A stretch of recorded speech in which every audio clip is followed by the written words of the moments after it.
announcement about? Sorry, just so I can. A haunted house that's happening tomorrow on campus. Faculty and professors and TAs get to come in for free. Fun. Students, $2. Tomorrow? Fun. Okay. So happy Halloween, everyone. So I have a brief announcement, a Halloween-related announcement before we get started. If you want to use this mic, you can. Sure. Yay. What's up? Okay, so hi, my name is Sarah. I'm from UTAC. I don't know if many of you have seen any posters around a haunted house happening on campus, but we're trying to do one, so it's going to happen tomorrow from 6 to 9 p.m. So don't worry if you're studying for exams, just take like a 2-minute to 5-minute break. You go through the days with your friends. It's going to be in HW305. So does anybody know where Booster Juice is and like pizza? Yeah, so that's where it's going to happen. You're going to just go upstairs and then you exit out from the staircase into the marketplace. Yeah, the entry fee is $2. If you're pregnant or if you have epilepsy, you can't come. It's going to be scary, but not that scary, so don't freak out. You can't go in by yourself. You can't go by yourself. You gotta go with someone. Minimum 2 people, maximum 4, just because the place is not big enough. Yeah, the doors are officially open at 7 p.m. So make sure that you're there an hour before so you can get your ticket and everything, and you're in line so you can get inside. Yeah, so I hope y'all can go through. It's gonna be fun. Yeah, see you tomorrow, HW305, 6 to 9 p.m., $2 only. You can get as like a 2 to 2 sit. Okay, thank you. Thanks. Thank you so much. Okay. Want to go? All right. Okay. All right. Yeah. All right. Perfect. Yeah, you must be a pro at this. Okay.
some of the bigger issues are here. So some concern around being able to get through all the content, understand the theories, and see memorizing down in place. And then the terms and the workload. Okay. Thanks, everybody. Or you can just keep voting. All right. So, sounds like there are some concerns in the class in terms of how to approach studying for the midterm. I'm going to give you sort of a general strategy that I think you can use in all your classes, and it isn't too late to try and adopt this now. My suggestion is to create an autopilot schedule. So what is an autopilot schedule? The idea behind this is that you want to try and conserve your willpower. All right? So you want to create a schedule where you identify all your regular weekly work. So what is your weekly regular work for this course? What is it? Regular quizzes? Revel quizzes, so online quizzes. Yeah. Yes, okay, Revel quizzes. What other regular work do you have? Coming to class. Coming to tutorials. Readings. Writing essays, like assignments. Okay, essays. And reviewing the content of the course. So what you would do to create an autopilot schedule for this course would be to figure out, okay, these are the times that I'm going to do this regular work that I've identified, and you schedule it in at the same time every week. And it takes a little bit of time for this to become a habit. How many weeks do you think it takes for something like this, something like putting together a schedule and being able to follow it, to become a habit? Yes, 3 weeks. Yeah. I learned that in Oprah. I don't know if it's true or not. But it does seem to take anywhere around 2 to 3 weeks for a schedule to kind of cement itself. And then you keep following that schedule. And the time outside those regular autopilot times would be where you would do one-offs, like preparing for midterms, working on assignments. And the benefit of this is the amount of willpower you need to do the regular work would go down because it becomes a habit. And when something becomes a habit, it takes a little less effort to do that.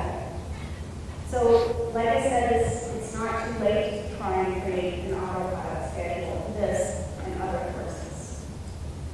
Now, my understanding is that you have the advantage of online lectures, so that if you miss content in class, you can go back and watch those lectures, and that is a big advantage. My suggestion is to use online lectures to fill in material that you missed. If you're coming to class and you're here obviously the whole time, and then you're re-watching the whole lecture, that's fine every once in a while, but to do that on a regular basis is a lot of time. So my suggestion would be to use the online lectures just to fill in and make sure you have very complete notes. Watching lectures in a structured, low distraction environment is probably the best idea. Otherwise, we may get very distracted. For instance, how many of you are able to study really effectively in your room? You don't start wandering off on the other sites and getting distracted, wanting to go get snacks and cleaning out your closet and watching Netflix. So the suggestion here is to find places where you are going to be focused on watching those lectures and not distracted by other things around you. That's going to be different for everyone. Once you've had an opportunity to take notes in class, once you've done readings, perhaps you've pulled out some important pieces and you have some textbook notes, you really want to take the preparation to the next level, my suggestion would be to create a new, more condensed set of notes to study from. essentially a notes compression. Now, I know this takes a lot of time, and unless you create perfect notes the first time around, I think creating a new set of notes, which is a little neater, maybe incorporates some textbook notes, has some color, will make it much easier to go back to these notes in the future, and you'll want to study from them. Here's a quote from a book called The Survey of 300 A+ Students. During the term, each time I review my notes, I rewrite them, condensing them down to successively smaller sizes. 1 or 2 weeks before an exam is the time to review already clarified, shrunken, and learned material. Anytime you can take material and condense it and put it into your own words, it has more meaning for you. And if something is meaningful, it is memorable. And that's what you need when you go to the test. So another intermediate quiz.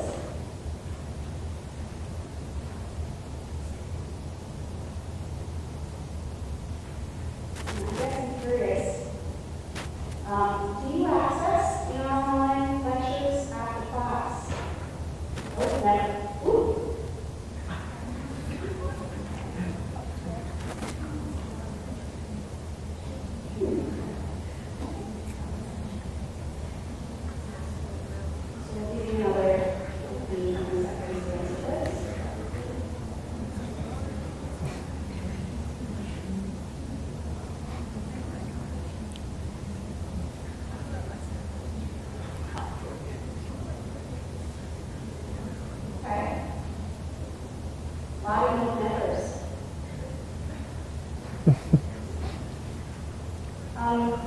So there could be different reasons for that. Maybe you feel like once you attend a lecture, you've caught all of the material and you don't need to go back and watch the online lectures.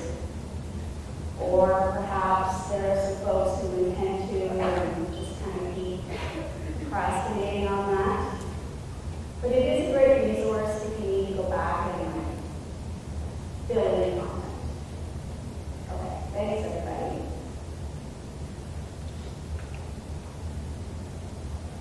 So, what is the best way to prepare for midterms? I'm going to give you a case study. So, study at Washington University, undergraduates were asked to study a passage about Galileo. There were 3 groups. One group studied 3 times and was tested on the material, studied 4 times. Group 2 studied 3 times, was tested on the material once. And group 3 studied the material once and were tested 3 separate times. And then give another test a week later. So the students who studied 4 times predicted they did the best. Students who studied once and were tested 3 times predicted they did the worst. Who do you think did the best?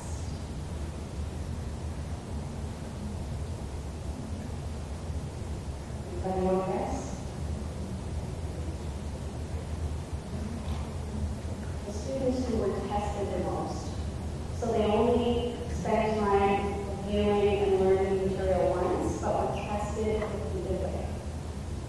And this is called the testing effect or the generation effect. The idea is the more that you have an opportunity to generate an answer, and then you're asked on a test later to come up with that answer again, your recall is much higher. Self-testing helps with memory, recalling information more easily, and making sure that you get a realistic picture of what you don't know. One of the challenges I think a lot of students have is they think if I just review the material and move it over, that they know it, but really it just looks familiar. You really got to test yourself to make sure you understand it. And the more opportunities you give yourself to answer test questions, the more that you will recall on the actual midterm and final. So one way to do that was, I mentioned earlier, creating a notes compression. You could also do a mind map, where you put like the central concept in the middle and all the connecting ideas coming out from it. So that's one way of testing yourself. When we're reviewing and testing yourself, make sure you're not just saying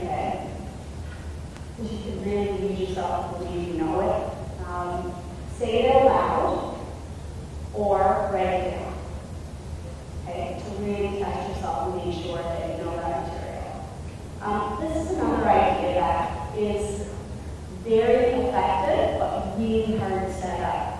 Spacing out your study. So, let's say you have a midterm coming up in 7 days, and you estimate it's going to take you 7 hours of study, right? What a lot of us would do is we take that 7 hours and we would study so hard the day before, leading right up to the midterm. That's cramming. Cramming is somewhat effective. You will retain some of that information, just because you reviewed it so close to the midterm. However, more effective would be to break that same chunk of time, 7 hours, into like 1 hour a day over 7 days. So you're not putting in more time. You're just breaking it up. What do you think you get more of when you break it up like that?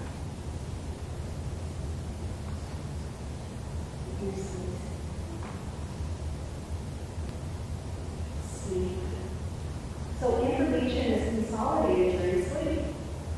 So if you learn something, you sleep on it. If you learn something else, you sleep on it. It's going to be more likely to retain that information. Versus cramming, we don't usually get a whole lot of stuff, right? Mix it up. My recommendation would not be to study the same content all day, but kind of mix it up with other subjects. So for example, if you're learning to play tennis, maybe you might spend a whole day on like serving, but instead, what this strategy suggests is that you spend some time on serving, some time on your forehand, some time on your backhand. And just as you're getting really good at serving, you switch it up, which is frustrating because you're like, hey, I'm getting really good at serving. No, we're going to move it on now. Then when you go back to serving, it's a little bit harder to switch back to that. And that concept is called desirable difficulty. If something is a little bit harder to do, it's better for your learning, of course. That can make it harder. And finally, like I said earlier, make it meaningful. So if you're really struggling with particular content and you're able to find a way to make it meaningful to your life, if you're able to take, maybe there's some dates or a list of words or concepts that you need to remember, you can create a mnemonic, which is a memory device. Medical school students, they learn whole chunks of health-related content by memorizing really inappropriate sentences that are very dirty, right? And the reason they do this, it would make you blush, but because of that novelty factor, they're more likely to remember it, and suddenly all the nerves in the face is meaningful because you memorize the sentence about somebody's aunt, or something inappropriate. Okay? So you laugh, but it's actually really effective. So these are some strategies that you can keep in mind when you're preparing for your next midterm. I want to thank you for your attention. Once again, located right down next to the library. And good luck. Thanks so much. Really helpful. There we go. Alrighty. Okay. So we still have our special instructor-led study session at the end, so don't worry with some of my tips. But I thought Jen coming in would be really useful, and I didn't make an announcement about it because we were just trying to finalize to see whether she could make it or not. But very useful, even for my own ideas of how to study in the future.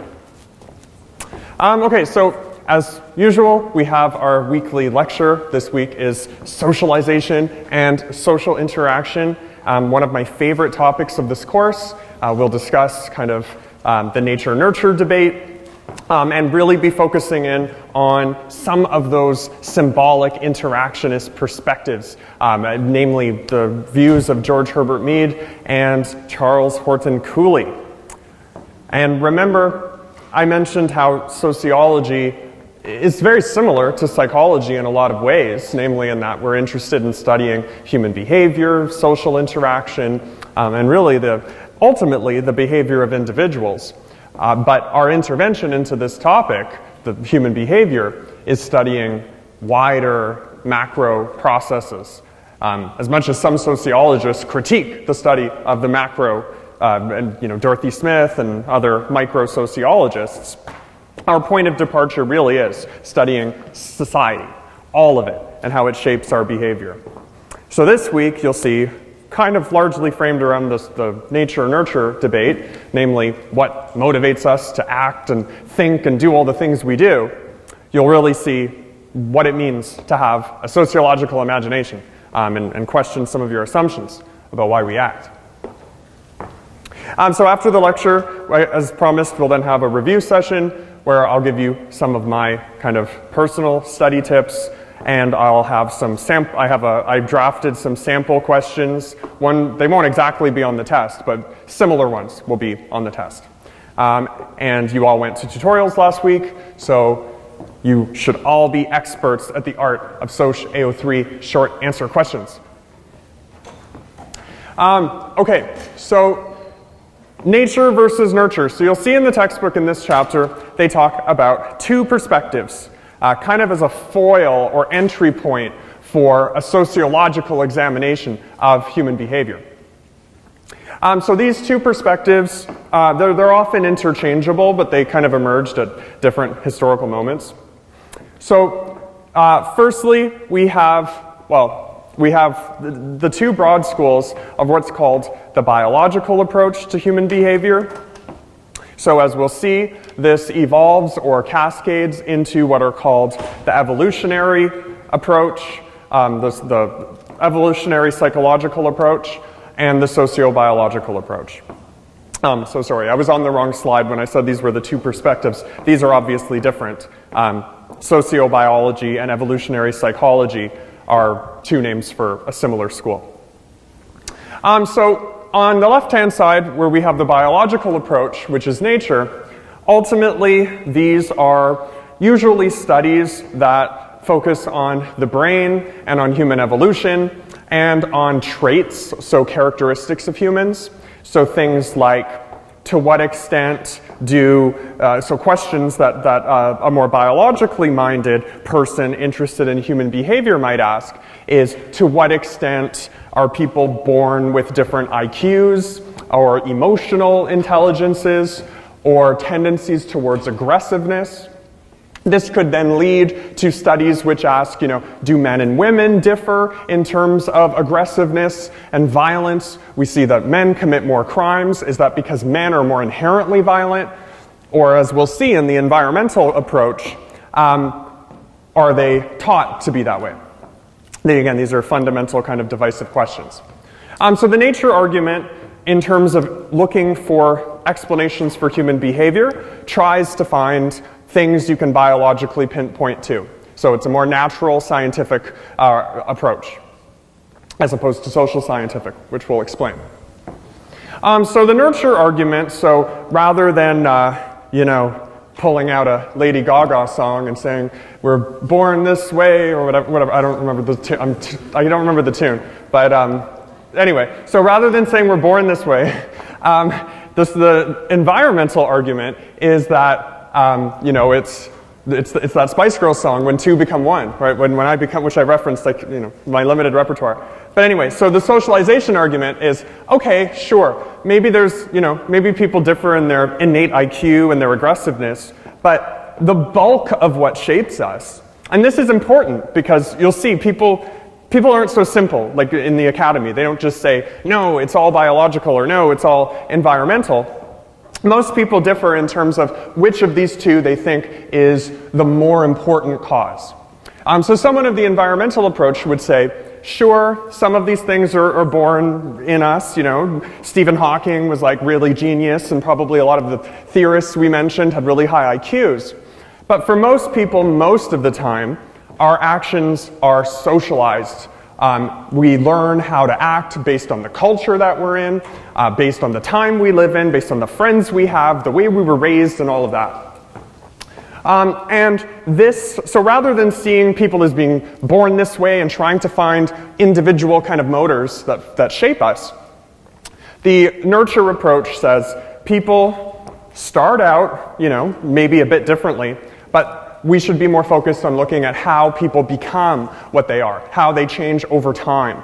So kind of a birth story versus an unfolding, changing story. So one more interested in static things, one more interested in change and development. So before we get, obviously sociology is inherent in the word. We're interested in social behavior and interaction and institutions and all of these things that we live with and through and use over our life. So obviously sociology will take a more environmental approach. But before getting to that and why that choice is kind of what sociologists made, we'll explore briefly the biological side. So as I mentioned, the nature argument in contemporary research can be seen in two core perspectives that the textbook discusses. So sociobiology, that is the study of human behavior, but seeing humans as analogous or closely related to and evolved out of other non-human species. So taking evolution as its point of departure, sociobiology says, well, why don't we try to apply some of the insights that we learned, things like natural selection, survival of the fittest. We discussed that with functionalism in a different sense. I'll get to that later. But why don't we take the insights we've learned about the animal kingdom and see, okay, obviously humans are more sophisticated, we have language, we have culture, we have all of these things, but can't we apply some of this thinking to our own behavior? So we can neatly predict how animals act and insects and all of this. Can we do any of that with humans? So E.O. Wilson was a significant figure, writing in the 50s, 60s, 70s, and his landmark book was called Sociobiology, The New Synthesis. And here, his final chapter of the book was an application of studies on ants. He was an entomologist, so his main focus was he studied ant behavior, but primate behavior, bird behavior, all sorts of animals, and insects more broadly. He had like 23 chapters on all these different animals, and then had a very short chapter at the end of the book called The Study of Humans. I don't remember the chapter name, but it was a study on humans using this perspective that he developed. And essentially here, this was a landmark moment in the field of evolutionary studies and what became evolutionary psychology out of the birth of this subfield. So many psychologists that were studying individual behavior started to really use the findings of things like behavioral genetics. So researchers that had looked at how the Homo sapiens had changed over generations and how some of our human changes were similar to animal changes over time, namely like changes in brain size, height, activity levels, and things like that. So key in both of these perspectives, you'll see the textbook, these perspectives are treated much in the same way as functionalism is, that they try to overstate their claims, and they don't make social change seem very possible, and they don't really discuss conflict very well. But the key contributions of these fields, I think, and why people debate so much over nature or nurture, I think is some of the claims they make, namely about the role of natural selection, and here, Darwinian inheritance. So thinking of humans as evolved, I mean, most people I think now believe in the theory of evolution.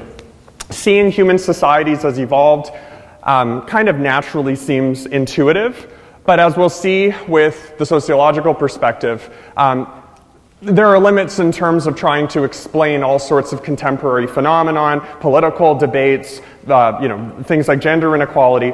It gets difficult explaining many of those issues in biological terms because we look around the world and we see different cultures at the same time having very different gender norms, different ethnic tensions, different forms of economics.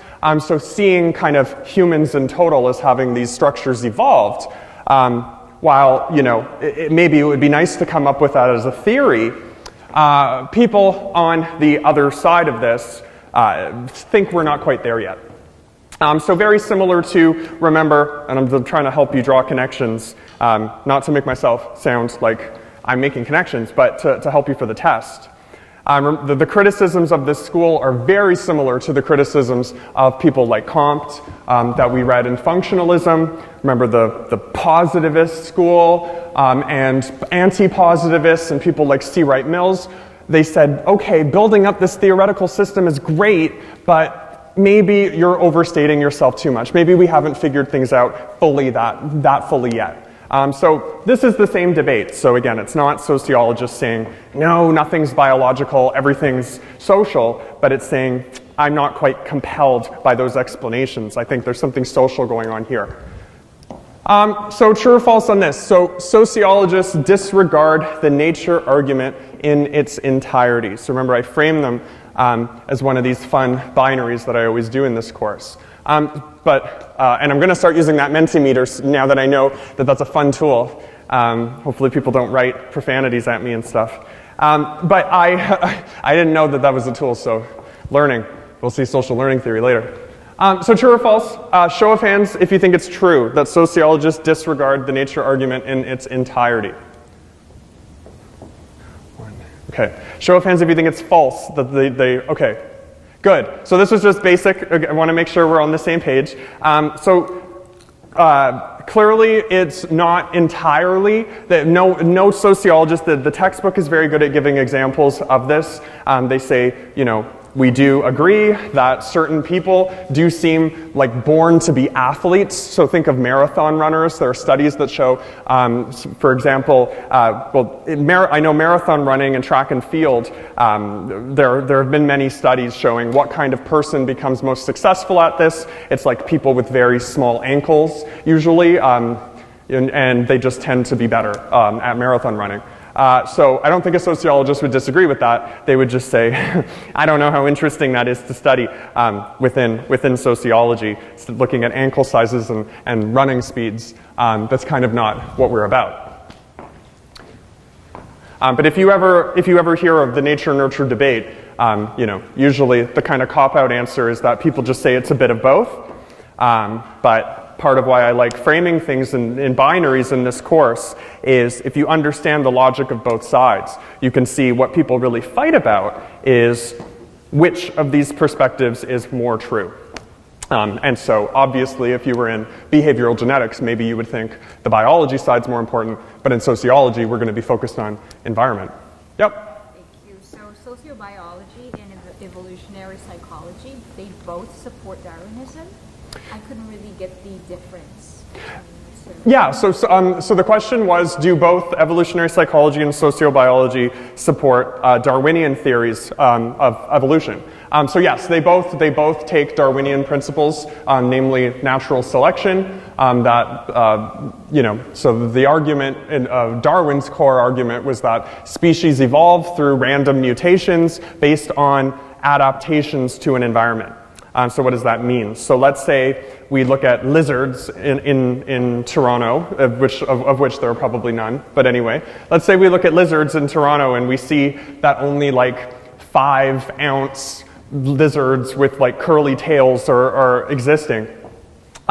We could assume then that lizards of that size and with that kind of tail shape, they somehow adapted to environmental pressures in a way that allowed them to reproduce. So animals can change over time, their traits can change, even humans too. Like we used to have functioning appendices or appendixes. Now they're just kind of useless and they explode on us sometimes. But they could at one point in human evolution actually digest raw meat. And now we get all sorts of nasty things if we try to eat most raw meat, with the exceptions of like fish and certain cuts of beef. But anyway, the idea of natural selection is adaptations that work will then make it into the gene pool. So evolutionary psychology is really just a rebranding and kind of taking this book, Sociobiology, and then saying this should actually become a full branch of psychology. And then the main difference and the main focus of study again is saying to what extent is it meaningful to draw comparisons between Homo sapiens and non-humans. So again, when you hear of them in the media, oftentimes it's They want to say we act like apes, but they want to see if we can learn from ape behavior, which I think are two different things. Okay, so the nurture argument, again, obviously in sociology, I mean, I've written about this debate a lot, so, you know, I like to present it in a balanced way. The sociology, obviously, given our subject matter and our expertise, we're not biologists, we are focused predominantly on the nurture argument. And for a variety of reasons as well. Remember, the founding of the discipline, namely by Emil Durkheim, looking at suicide rates, looking at something that seemed very personal, something maybe even very biological. You know, maybe at the time people just thought, oh, really depressed people with brain disorders or whatever are killing themselves. Durkheim and many early sociologists made an intervention. And they said, no, we need to stop focusing on individuals. We have to see individual behavior as the product of socialization and social interaction. We've been putting way too much emphasis historically on individuals qua individuals, or individuals as individuals. We need to see them as part of these living, breathing, organic societies. Remember, that was how I said functionalism and the conservative reaction were key to the development of sociology. And then we kind of became more critical later. But so socialization, in contrast to a kind of strong biological approach, sees human life as constantly being developed. So a person's traits, a person's personality, these change as not just looking at how any one of us, as a part of a species, adapted to, you know, some abstract environment, but as we as individuals adapt to our local contexts. So, for example, I could think of myself and my socialization over my 31 years on this planet, and I could see, you know, I entered a gaming subculture when I was young. That socialized me towards video games. Then I went to adult school. I changed a lot. I consciously changed. We'll see that later in re-socialization. But I consciously and deliberately tried to change my personality from that of a gamer to that of like a nerd. And so I re-socialized myself, made new friends, and tried to adapt to my environment differently. So I'll continue that as a kind of running example, but long story short, socialization is saying things that someone taking a biological perspective, things that someone might see as inborn and kind of fixed and determining, are actually much more contingent, meaning that if I were to continue playing video games, I could have still had a, you know, a stereotypical gamer personality or whatever. But because my actions changed, my personality changed a lot. I became much more interested in reading, much more interested in debating, and much less interested in like technology and stuff. So if I had an innate gamer personality, which maybe I do, that changed a lot over my life based on the actions that I enacted. So key to this as well, socialization. See, and again, it's always useful to think of yourselves in this. That's why I draw examples of myself. Just think how your interests have changed over time, and maybe even things like, you know, people take anger management classes to become less angry, less impulsive. So even think of how your traits have changed over time. Those are useful exercises to do to see, you know, how and why do people change if we're going to make arguments about things being innate. So socialization, the effects that we have on us, so the effects that the world has on us, happens through the kind of everyday social interactions that we have. Oops. Clicker's going crazy again. So we learn about ourselves as we realize what our orientations towards the world are and how other people see us. We'll be revisiting a lot of themes. Remember, Mead's the I and the me. We have this spontaneous component to ourselves, and we have a sense of identity based on how other people see us. So do people tend to treat me with respect, or do they treat me with, or do they stigmatize me or shame me? Again, that was big for me going back to school. It was a feeling of just feeling inferior to people a lot of the time, thinking people thought I was not, a good member of society. So those social interactions, again, cause people to stop and reflect and reassess parts of themselves, which, again, may not be entirely locked away or stuck in your DNA. So the main line of reasoning that people that focus on nurture use is there's a whole series of studies that came out on what were called feral children. So if you know, the word feral means wild. So usually you think of a feral animal, like a feral dog or a feral cat is a cat or dog that was like orphaned and then became part of its own street community. So like I'm half Trinidadian, so in Trinidad there are a lot of street animals because it's a warm climate, so we have all these dogs kind of walking around the streets, and they can get kind of scary because you never know whether they're vicious or not. So they're feral dogs, so you know, you wouldn't think of a squirrel as being feral because it's just wild all the time anyway, but typically it's something that should be domesticated or at home or tame, but is wild for whatever reason. So what sociologists and psychologists too, because it's not just sociologists that look at nurture. This was a debate that actually started within psychology. But so what they did was they turned to studies of feral children. So these were children that were not raised by humans. So kind of the show of hands if anyone knows The Jungle Book and Mowgli. Yeah, so kind of that idea, and like Tarzan and stuff. So, you know, Disney and whatever makes those feral people seem like totally integrated, and they're talking to animals and everyone speaks English. It's like Winnie the Pooh or something. But really, when you look at those people, you know, you think, oh, okay, what would it actually be like to be raised by whatever, an elephant or something? You would have very limited intellectual capacities. You know, you wouldn't necessarily act like an elephant. You know, elephants actually have really good memories. I don't know if you would, but because you're not wired, you wouldn't be wired that way. But all of these things that we take for granted on a daily basis, like our capacity, you know, barring people with severe intellectual disabilities and whatnot, but our capacity for language, our capacity for self-consciousness, for quickly, you know, knowing who I am, what my name is, how old I am, all these things you just take for granted, knowing what other people look like, recognizing their faces, language, obviously. And when you study feral children, so people that were never part of any human society, like just living with animals or living in a cage, the textbook talks about a brutal example. There was an adopted child that was like stuck in a cage in their foster parents' attic for many years. And then when they study those children, they see they can't talk. Their utterances are very jumbled, like they can't really speak well. It's very hard to teach them anything. And if it happens too late in life, like way after adolescence, then it's almost impossible to teach them anything.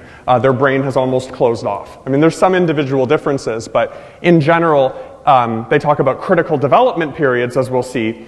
If humans miss those periods, then all the normal things we take for granted in kind of social civilizations, those become inactive.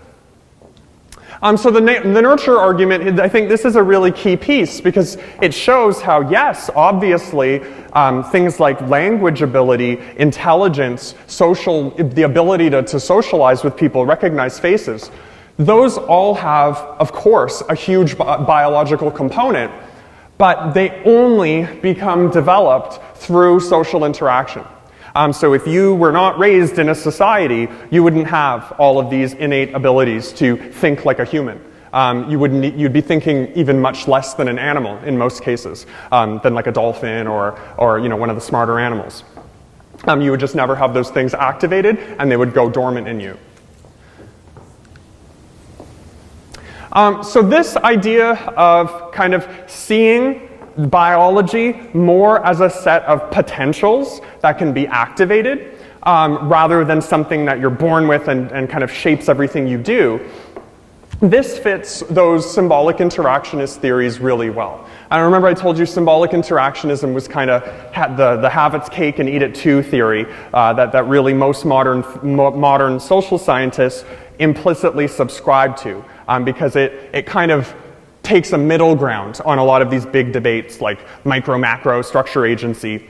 It is more micro and more psychological, but it applies itself very well to really everything. So in the symbolic interactionist perspective, and really the broader sociological perspective, this is what its kind of mainstream influence is on the development of the self. So again, the self is all of the learning, it's the product of all of the learning that you've done in your life, the attitudes you have towards yourself, towards your world. It's the question really of who am I? What am I about? What are my values? What's important to me? That's yourself. Psychologists debate over whether we're actually multiple selves and whether it makes sense to think of Lawrence as a whole, or is it Lawrence a student, Lawrence an instructor, Lawrence a gamer, all of these things. But for the purposes of this, you can think of it as, again, all of the things you've learned about yourself and your world that give you a kind of core identity. So that's yourself.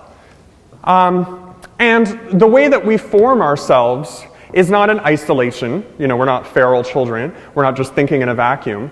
But we form our ideas of ourselves based on what we think others think of us, and what we think we're giving off into the world. So our self is kind of everything we've learned, who we are, but we also have this self-image.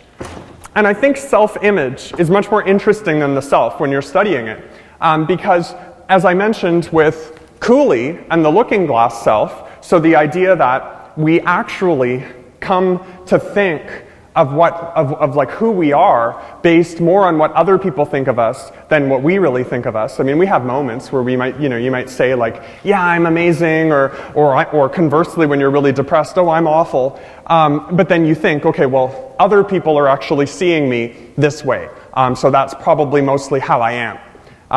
So you'll see these two ideas though. The looking glass self, again, we're always having ideas about ourselves, thinking, having our crises or our moments of joy and ecstasy, thinking, oh, this is what I am, this is what I'm about. But we stop and we reflect on this by saying, okay, well, how am I actually seen in the world? Am I being paid well? Do I have friends that are kind to me? Do I have meaningful relationships? Do I have a rewarding career? So these two things we kind of balance with ourselves, our view of ourselves and then how we're seeing other people view us. Again, where people kind of get in hot water is when those two things don't align very well. And we all kind of know people like that when you say like, oh, they're so full of themselves, or oh, they have really low self-esteem. They need to realize that they're better than they think they are. So either someone could be like positively or negatively delusional when these two things are misaligned. And that happens all the time.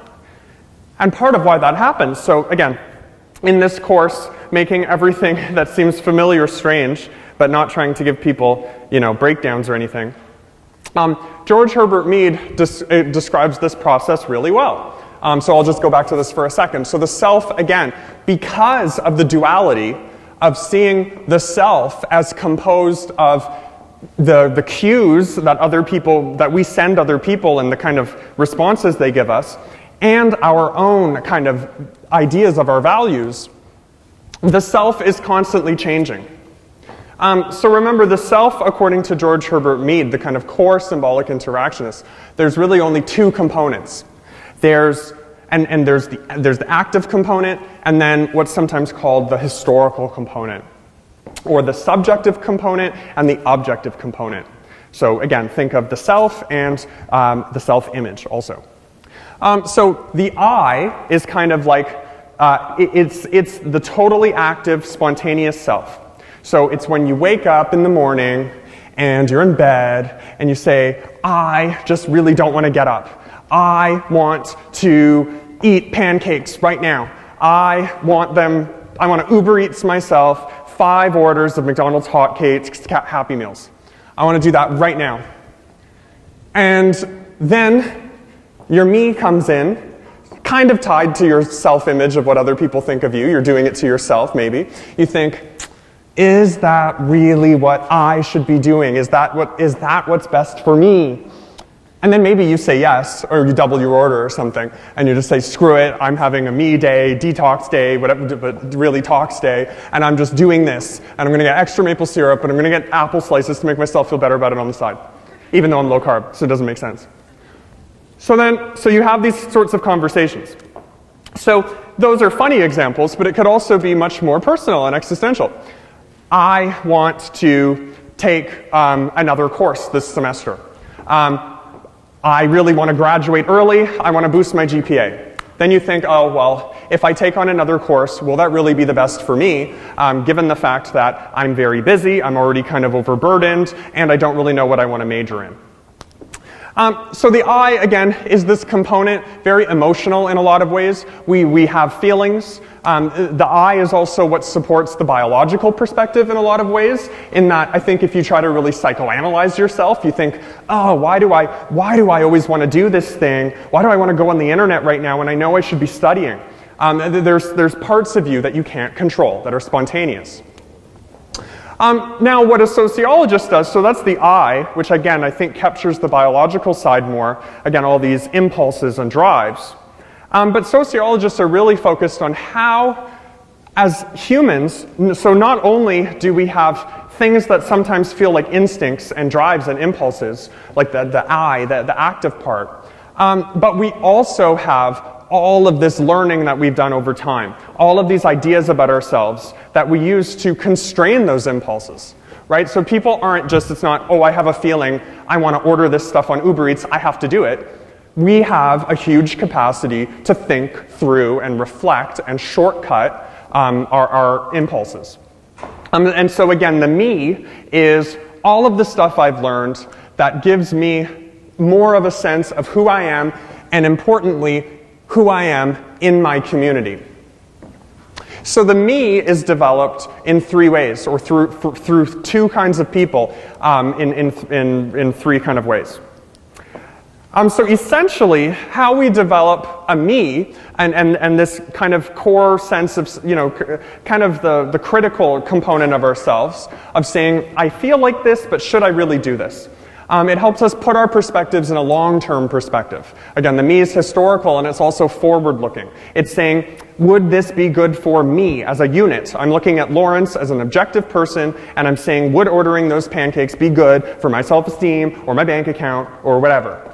And so I do this process by churning up and thinking about some categories of people. So first, I may think of significant others. So those are people in my life whose opinions and viewpoints and attitudes and commandments, whatever, I take them seriously. So in that thought process, I may be thinking of like my best friends or my mother or my partner, and I think, would they think this is a good idea? What would Jesus do? That's that thing, right? So what would mommy do? What would whatever? Whoever your important person is. Then, if you don't have anything like that, or if you're, lone wolf doing things on your own, you might churn up the generalized other, which is kind of just the basic voice of society. So I know we do that sometimes too. If you think, am I wearing clothes that are cool, or am I in the right club? You might have a general sense of, yeah, this is where people are at. I'm going to be seen. That's a generalized other. These are the viewpoints and expectations of society that are internalized. So for me, with being a high school dropout, I think my dialogue was more with the generalized other, that I just kind of felt, in contemporary Toronto society, people kind of just go to school. And I did have some significant others that would tell me that, but for me it was always much more with society. And maybe that's why I became a sociologist, because I'm always interested in what society's thinking. But anyway, and then lastly, so the process by which we do this, again, you may think it's silly, and you may say, oh, I don't do this. I don't imagine that I'm talking to my mom and society and stuff. And it may not happen in such a conscious way. But as humans, we automatically and unconsciously, and we have the capacity to consciously do so too, but we engage in what the symbolic interactionists call role-taking. So again, you don't even have to fully do it. It happens so fast. But let's say, you think of doing something, And immediately you're like, no, that would be so embarrassing. So someone asks you to go and give a presentation. And at first you're like, okay, and then you say, no, I'm not going to do that actually, because I'm going to make a fool of myself. And you're unconsciously role-taking. You're saying, well, what will the audience think of me? They're going to laugh at me because I'm not that prepared, or I've never given a speech, or I don't know anything about the topic. So if you think of times where you really don't want to do something, maybe you did at first, and then you start second-guessing it, you're often taking the role of someone else and saying, oh, well, they might not actually think this is such a great idea, or that I'm such a hotshot. Oops. So the self here, so again, we have, the concepts are simple, but the process is fairly linear. So try not to get, I saw it was useful in that Mentimeter thing, seeing what you're afraid of, names and memorizing and stuff. So I'm going to try to, and those are normal concerns, of course.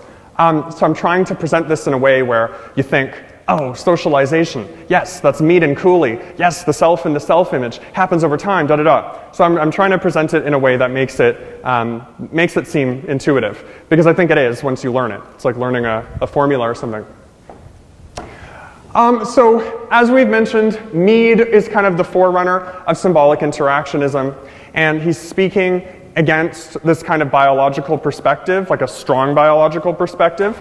He's saying, yes, our impulses matter, but really what's interesting and compelling about human behavior is how we can control those impulses. So the development of the self to Mead, people do not, so using the example of the feral child, people do not have this capacity right away. Think of little kids. So he breaks this up nicely into little stages. So instead of thinking of a baby or toddler, you can think of them as being in, according to Mead, the preparatory stage.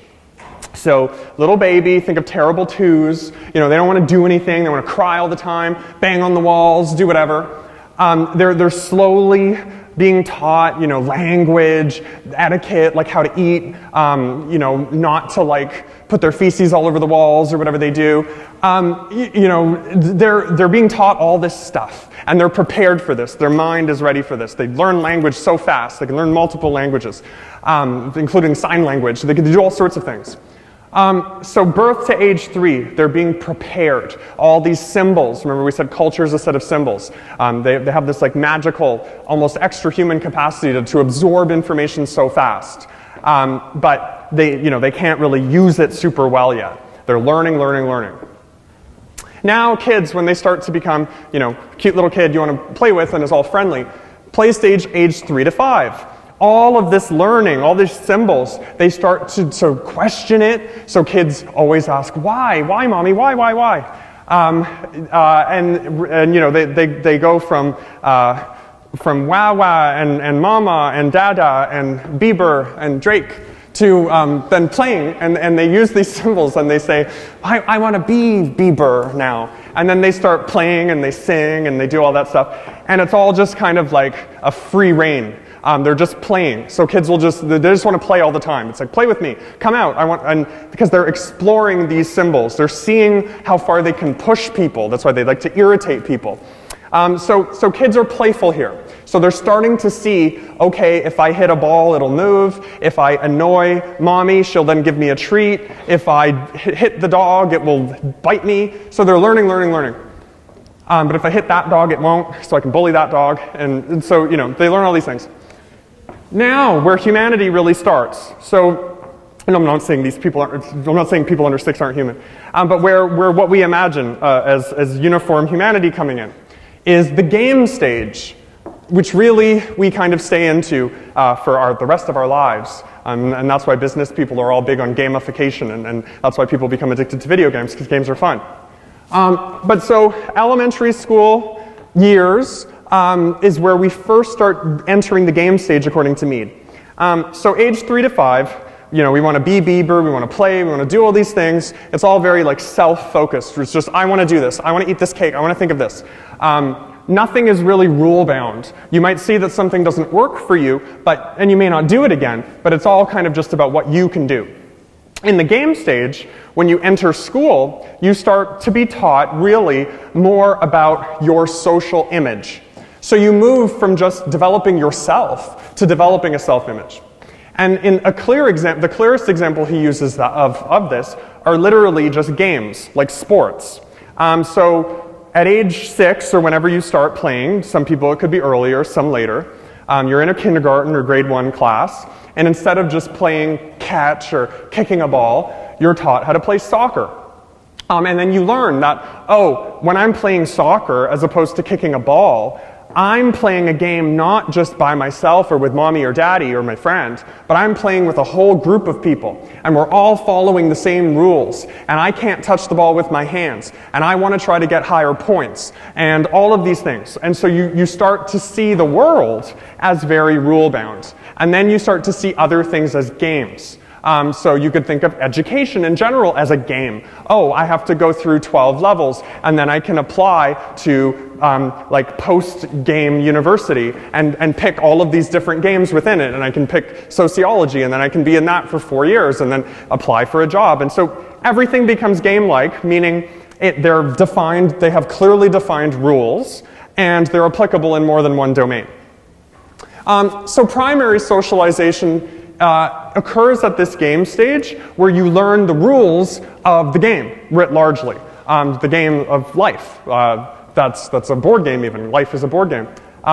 Primary socialization, when you're a kid, you start to learn the rules by which your community lives in. So you learn all those norms, those values, those folkways, those mores. So you learn, you know, oh, if I'm riding my tricycle and I go across the light when like I go through a stop sign, then someone else has the right to run me over.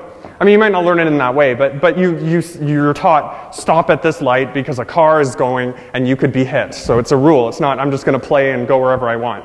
So teachers teach, parents and teachers kind of teach children so many safety things and saying, well, people are playing by these rules. They're going to keep driving unless there's a stop sign or whatever. So primary socialization, you're in this game stage learning the rules by which to live your life. And now, then, in secondary socialization, so roughly age 12, 13, and onwards, kind of for the rest of your life, you then start learning more and more rules of more and more games of more and more people. So right now, you're in university, and you're being totally socialized in all these different ways. You know, you were taught study habits, so as an instructor with 500 students, I have 500 students here that have very different educational backgrounds, have all learned education as a different game. And my job, and just like Jen who was here, and academic advisors and TAs and everyone, our game is to kind of secondarily socialize you into what we think of as education, what we think the goals of education are. So here you participate in defined roles. You know, you're a student in this class. That means you have to attend tutorials, do Revel quizzes, do assignments, follow instructions. And if you do those successfully, if you internalize those values, then the game will go well for you. And if you don't, then maybe it will be, you know, a not so fun game. Okay, so in terms of not so fun game. Okay, so it's 3:15, so we're going a bit over time, but the remaining half is a bit shorter. So if you have any questions, feel free to come up. Then we'll resume in 10 minutes.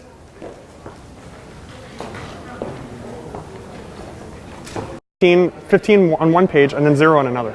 So, yeah. Alrighty, so just a brief announcement. I know many of the vast majority, I think when I looked, it was like 200 of you or whatever, your quizzes were done, but then there's like 20 to 30 students, the quizzes weren't being counted as complete this week. I've emailed them, but you know, they keep having a lot of glitches with these sorts of things. I don't know why. But it would be very helpful, and you know, we can start our own little social movement. But oh, do I not even have it here? That's why.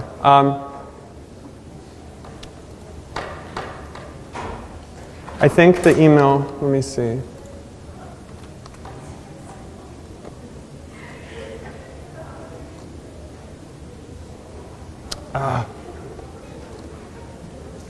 That's why. Okay, the email's not up there. I'll post the email for them. I'm going to be sending them an email. Don't worry if it shows incomplete for now, because it's happening for many students. So I'll get Revel to sort it out. Just treat it like every other week. If you did your quizzes, I mean, you can email Andrew and Sarah and they'll like double check that you did it, but I realized that this week something went wrong for many of your quizzes. Like with every one I've looked into, you did answer all of the questions, but it's showing as incomplete. So it's been fine every other week, except like there's always been a couple students it's not working for, but we'll get it sorted out. So don't worry too much about that. Okay, so drawing more connections. So just refresher. I know we took the break, so all the rules of everything I'm teaching are going away. So Mead and the nurture assumption, the nurture argument, shows the self as being developed over time. And remember I said I really like the split between the self, the much more kind of personal, subjective idea of who you are, what your world is, how you fit into it, and then combined with the self-image. So the ideas that you think other people have of you. So again, I could think I'm a great instructor, but then students may think I'm garbling and saying nonsense and stuff. So I have to try to balance and align how I think of myself and what students think. So double consciousness, so a nice connection. So remember when we discussed classical theory, we talked about one of the marginalized voices in social thought, who was Du Bois, a black American writing in the early 20th century. And remember, he had this idea that he called the double consciousness.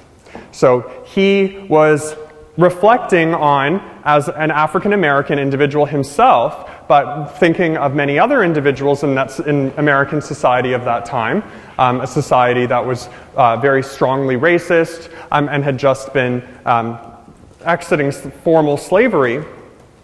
So he was asked, his question was, how is it that a person can have a sense of themselves as, say, a worthy American, a worthy Canadian, a community member, a male, a female, someone working in a factory, whatever they're doing, they have that sense of their self, who they are and what they're about, but at the same time also be part and be conscious of the fact that they're part of a group that's deeply hated or marginalized.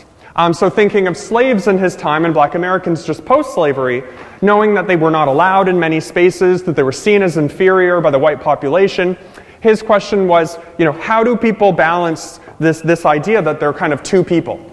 And so he coined this term of double consciousness, saying that on the one hand, and I think this relates very strongly to the self and the self-image. On the one hand, I can see myself as a great person, someone that cares about what I'm doing, as a community member, as a partner, as a loved one, as a child, all of these things that I may be in relation to someone else. But I can also be aware that other people are seeing me for other than what I am, based on their choices. So again, think of a student that's being bullied and all these kind of anti-bullying campaigns where one student one day can be talking to a circle of friends, seem really social, feel good about themselves, but then they know they're doubly conscious, or they're aware of the fact that if they go around, a certain part of the school or the playground, that they could be attacked or ridiculed. They know that other people are seeing them kind of as a target or a loser or whatever the case is in their experience.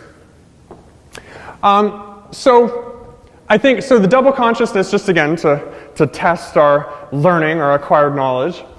So Du Bois applied that to African or black Americans, and it's frequently been applied to that group. To whom may we apply this concept in Canada? So just thinking broadly again, and just think, and try to give one or a reason or something. But think, who do you think may have a double consciousness in Canada, in contemporary Canada? Any examples?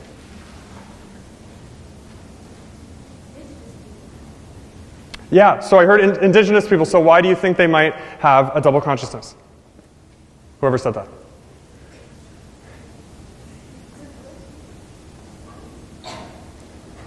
Or anyone else. So why might Indigenous individuals have a double consciousness? Yep. They have a history of being marginalized and colonized, so to them they're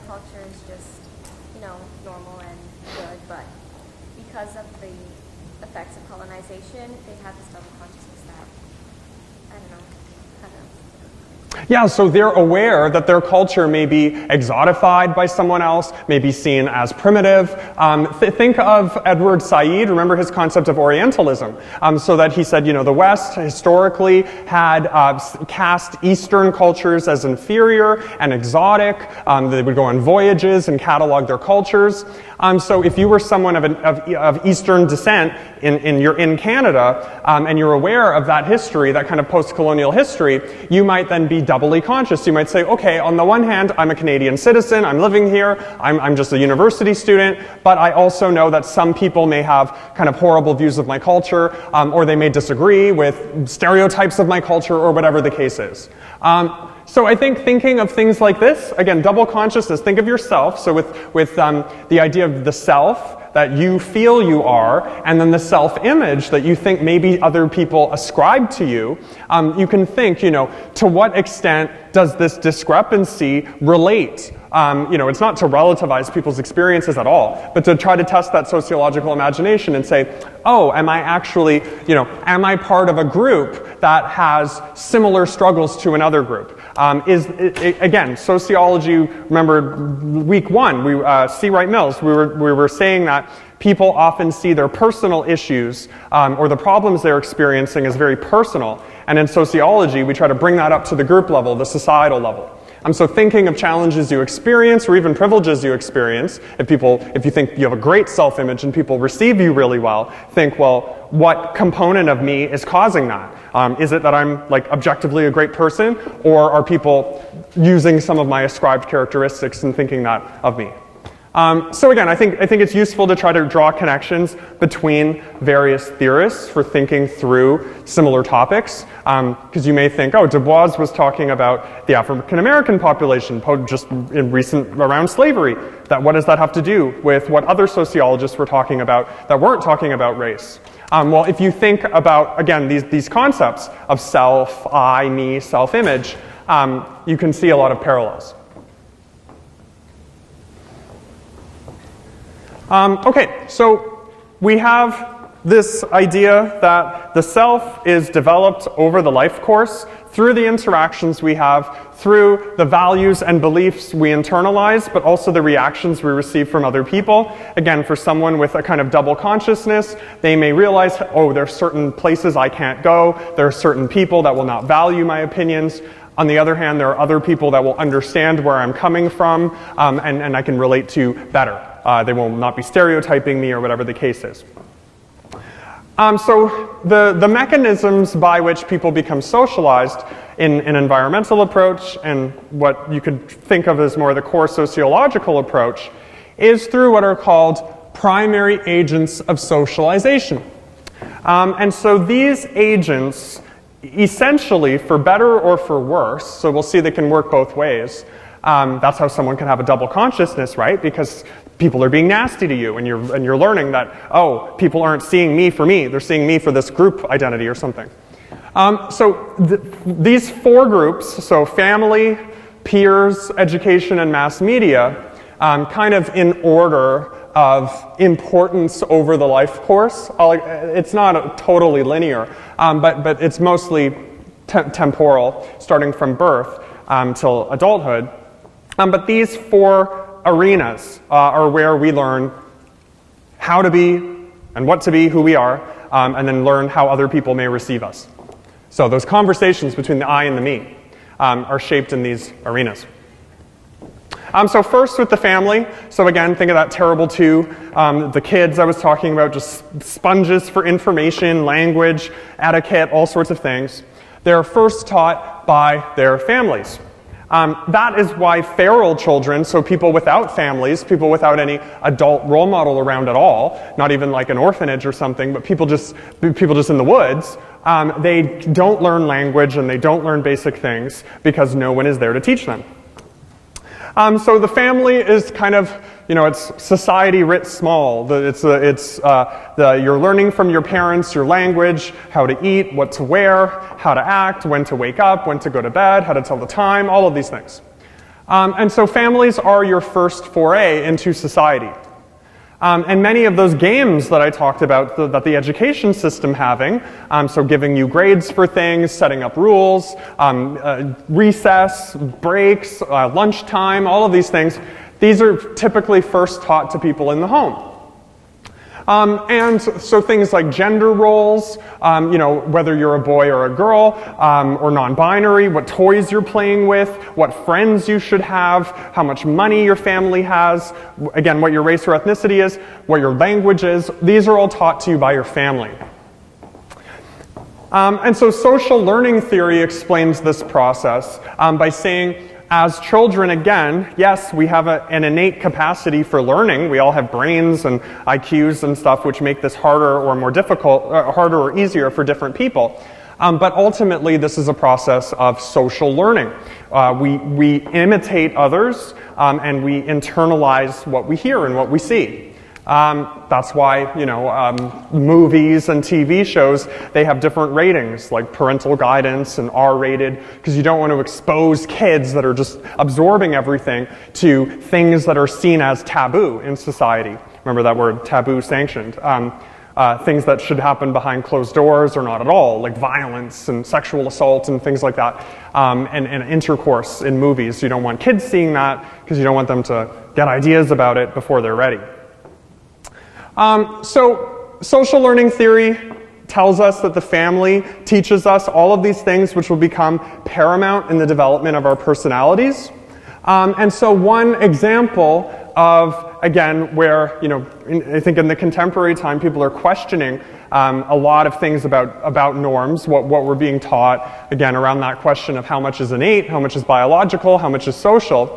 One issue the textbook highlights is the fact that families teach children gender roles and gender norms. Taboo. So gender stereotyping is something that the textbook talks about. So this is the idea, again, you can think of, traditional things. Someone says they're pregnant, and then they show on Facebook, like, all pictures of blue things or pink things. And then people, they have a baby shower, and toys are bought for the kid. If it's, is it a boy or a girl? Then you assume, okay, I'm going to get this kind of toy for a boy, this kind of toy for a girl, raise them in this way, design their room this way.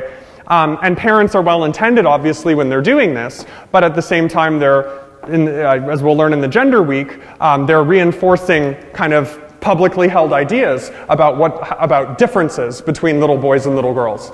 So they're raised to like different toys, to make different friends. Maybe some are given tickets or passes by their grandmother or whatever to join ballet classes, whereas another one's given, monster truck rally tickets. And all of these things you learn over time. Oh, this is, I'm just being a boy or a girl.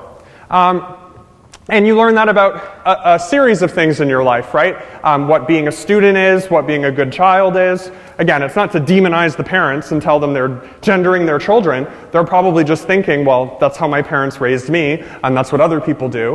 Again, I think people are changing more in that way now, with gender-neutral names and all these sorts of things. But typically, you see society reproduce itself through parenting practices.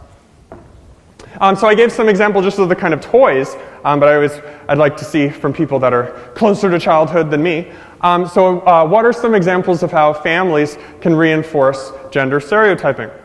So any examples other than just toys and pink and blue? Yep.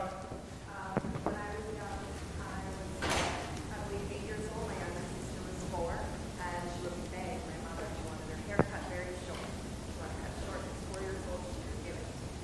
Mom was like, oh, no, we don't cut our hair that way. So she sort of bargained with her so she wouldn't have it cut shorter than her shoulders. Something that girls would have their hair cut shorter than that. Great example, yeah. So this was the student's sister, wanted her hair cut really short, and then her mother negotiated with her and was like, well, you can kind of have it shoulder length, but just don't do it shorter than that because that's not what girls do. And you see, that's a fascinating example because hearing kind of your mother there, I'm thinking, she's thinking, well, I don't want your sister to cue to other people that she thinks she's a boy or whatever, right? Like you think like that's just not what you do. And I'm teaching my child that. So again, these questions get really complicated, right? And that's what, you will see this in the gender week, but gender is such a great example of this. Because oftentimes the intentions for the stereotypes that are taught to people in the family, not just around gender, but around a whole sort of things like success and, my own life with video gaming, being told it's not good, a waste of time. People thought, they had good intentions, but intention or not, you ultimately, when you teach people these things, you're telling them, okay, this is what society tolerates, these are the cues you'll give off, ultimately you should be normative with society and not be deviating in this way. Don't do things where you get sanctions. And again, all these questions of to what extent are those things ultimately helpful, or to what extent are they, hurting people's expression as children.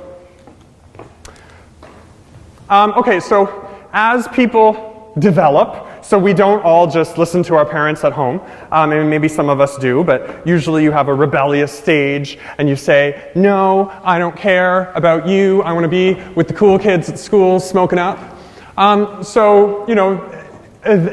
this is reflected in psychology as well, and in kind of psychological studies of human behavior, that people tend to be more family-oriented, and then the peer group becomes the primary agent of socialization in early adolescence. So you start to realize, okay, impressing my parents will only get me so far. I need to start learning from people in my groups. And as you get older, you develop more friends, you develop a family of your own, which is like an intimate peer group, and you kind of enter society more.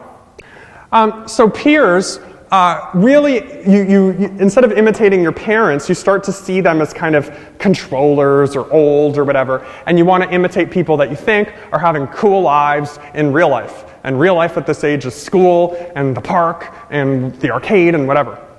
And so you imitate people around you based on the kind of rewards you get from your peers. So you learn, again with that self and the self-image, what kind of behaviors will make my peers like me, or be respectful with me, or give me toys or candy or whatever. So some people will learn, hey, if I play sports, I become a jock at this, I'm going to get a lot of rewards from my peers. Versus if I join the chess club, maybe I'll get a lot of ridicule. Again, things are changing now and bullying's happening. It's still major, but it's more awareness now. But anyway, so teens come to imitate their peers, shifting from what would mommy do in this situation to then what would Tommy do, and they go in that direction and try to become the king of campus, king or queen of campus. Now, this can go in two groups. So again, as I said, I'm not, I never even went to high school, so this whole stage is a bit abstract to me. That's why I'm more garbled here, because I kind of did elementary school and then adult school. Which was all people of varying ages, and there wasn't really cliques or anything. But from what I know, stereotypically of peer groups and in sociology, these peer groups can socialize people in one of two ways. So you could, if you join more of a subculture or even counterculture in your school, so the stereotypical stoners or alternatives or whatever, those could really defy the things your parents teach you. They could teach you school's not important. They could teach you, you're idolizing all the wrong role models. You're thinking that you should be giving off these cues and having these self-images of being a hard worker, but really that's being a keener. You don't want to be that. You want to be laid back. You want to be chilled. You want to be whatever. So they can socialize you that way, or they could reinforce the things that your parents taught you. So if you are part of an after-school math club, or in sports clubs, sports teams, which are continued in university, or even many gaming clubs, these peers could actually reinforce a lot of the things that your parents like, but do so in a way that doesn't seem as uptight or whatever. So volunteering, that's why these things are often promoted in university as well. Volunteering, joining school clubs, these are ways where parents can kind of have it all. That's why participation in extracurriculars keeps going up every few years, just in surveys. Parents see these as ways for kids to be kids, but also be in kind of monitored peer settings and not kind of going rogue in these alternative clubs. So tied with this, so again, you have the first socialization in your family, then you reject your family to some extent and start valuing your peers more, and because your peers will become your future partners and all these things. Then overall, over your whole life course, education plays a central role. So again, why am I saying all of this? Where the environmental nurture argument sees your development of self happening over a long haul and changing. So education teaches us skills. So again, being in this course, you are learning over the year the sociological imagination, and you're learning how to write tests in a social science course. But you're also learning other things that will be transferable skills and kind of generalized rules for other things. So for example, you're learning how to be successful in a lecture, how to signal and give off cues to an instructor that you're respectful. You're learning how to time manage, and you're learning expectations of a university course more generally, kind of that you're expected to attend and take the material seriously and not plagiarize and all of these things. And you're learning that, oh, there's this whole higher education system, and it's not as like scary and Byzantine and foreign as I thought it was. You just take these courses one at a time, you do well, you apply to grad school if you want, and everything is kind of a well-defined game. And now you're part of that game, and you can map out all the rules. And so education is interesting too. So what I was just describing, it may seem more innocuous or mundane, but what I was describing more about the rule of the education game is what the textbook calls the hidden curriculum.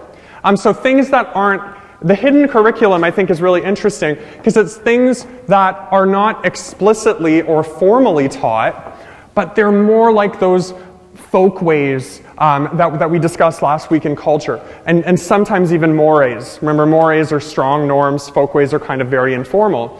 So there's a whole lot of folk ways that professors and stuff expect of students, again, right? Like that you'll have read the syllabus, because that gives off a cue. Like if you ask things typically that are on the syllabus, they'll think, you know, they won't just think you forgot, they might think, oh, you're disrespecting me, you don't care about the course. So there's all these latent consequences that happen, right?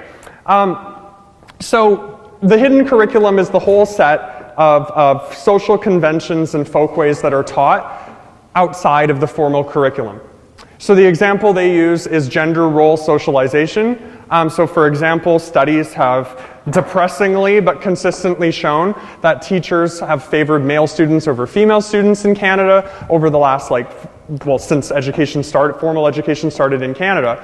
The issue is going down somewhat, but it's still a major issue. So teachers kind of expecting more from male students, calling on them more, punishing female students more for talking and things like that. So that's a kind of hidden curriculum aspect, but obviously that's not taught.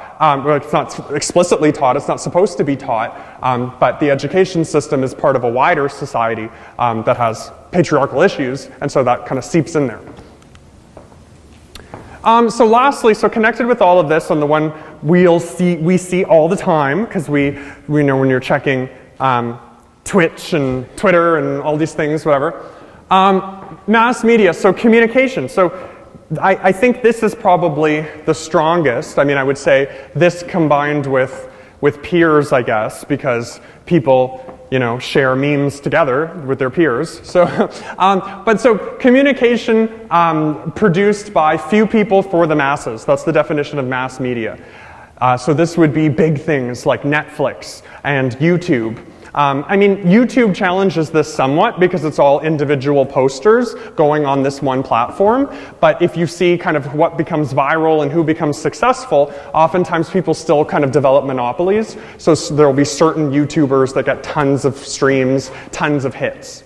And so what people listen to, what they watch, this provides a form of what they call subtle socialization. I always use those examples of like Bieber and Drake and whatever as big celebrities because, who people idolize in the media. You start to think, well, they have an appearance I like, a vibe I like, the songs are what I like, the style is what I like. Everything they're doing is signaling things you may want to imitate. So again, rather than imitating just your peers, so you kind of move from your family to your peers, then you're taught these things in school, some of which you agree and disagree with, and then ultimately the people and the kinds of media you engage with, so whether you read, Harry Potter or 50 Shades of Grey or whatever and watch Drake and listen to Adele and whatever you're doing, all of that is, part of it at least, is you're wanting to imitate some of those behaviors. And I mean, we're in a weird time now where people like trolling people, so you probably also watch a lot of weird vines and things that you make fun of. So you're not imitating those, but you're kind of also learning like unacceptable behavior. I think people are addicted to taboo things now and like looking at fail videos and all this stuff. So that's interesting as a sociologist too. I like those things, I'm not going to lie. So questions you can ask for this with the mass media. How do music videos socialize young people? What about reality TV shows where you see people acting? And always ask, just say, where are these norms coming from? Why are certain kind of artists so popular? What are they representing? And think, in my life, this is something I always like to do, think, has my interest in celebrities or peer groups, has it changed over time? Maybe you still like Barney or whatever you watched when you were a kid, or Sesame Street, or I don't even know now, Dora. You're not that young, you're not watching Dora. So whatever, think of how that changes over time, right? So imagine coming in as a total biological explanation, and you say, people with X IQs are more likely to like Dora than Diego. And then you say, oh, well, that's actually only up till age 3. Then they start to like Britney Spears or Beyonce. And then they start to like classical music or something. And that would seem really absurd, because you would say, well, that's kind of going through the life course as people are maturing and learning kind of what's acceptable and what's childish and what's like clubby. Okay, so lastly, speaking of that, of the socialization over the life course, so we've been focused on kids and youth and adolescents growing up, but socialization never ends. And we're in a really interesting time period right now. I'll show you, before I get to that, this is a ton of numbers, you don't need to know. It's just a very simple trend though. The numbers that are important here are the median age and the 65 and over. So you'll see the median age. So median means the number that's in the middle. So it's not the average. So the average is when you sum up all the numbers. So let's say you have 100 numbers, and you add them all up, and then you divide them by 100. That's the average. The median is if you have 100 numbers, the median would be, or let's take a number that's easier to divide. If you have 11 numbers, the median would be whatever the 6th number is. So that there's 5 things lower than it and 5 things higher than it. So for median age, what this is saying is in 1946, there were as many people that were 27.7 and younger as there were 27.7 and older. So you had as many people between age 1 and 27 and as many people between age roughly 28 and 100 or whatever. So that means people were not living very long. You had a bunch of young people. It's projected in 2056 that the median age is 47. So that means you have way less young people and way more older people. That's what that's showing you. And that's reflected in the age 65% and over. The low median age in 1946, only 7% were over 65, but that's projected to be 27% in 2056. So needless to say, you don't need to know all the median and everything, but our population's getting much, much older. And our theories that we've been focusing on have mostly been focused on children. So you're going to see a lot of gerontology. For anyone thinking what career you want out of this course, if I can always try to teach you things, you want to get where the old are going, where my generation's going, because people are going to be studying us. So categorizing, how people categorize different age groups. So and what questions sociologists ask about their socialization and what key moments happen in these periods. So young adults, so people university age, the central questions are to what extent are they getting married and having children? Just as we're seeing that people are getting older, the fact that people are getting older sociologically is very fascinating too, because socialization is changing. You know, all these sayings that you hear, like 30's the new 20 and all of this, that's reflected in statistics showing that people are marrying later, having less children, and having children later. Adolescence is being prolonged. In part because of a harsh labor market where it's hard to find jobs, rents are going up, many people are staying home longer, there's a bunch of reasons. But this, again, is saying we need more theories and more work on older individuals, because we've been seeing, like, okay, you get socialized when you're a kid, you go to school, you go to university, you get a job, you get married, you're kind of set for life. That's not how things are going anymore. People change careers much more, people divorce more, all of these things are happening, so socialization is being extended.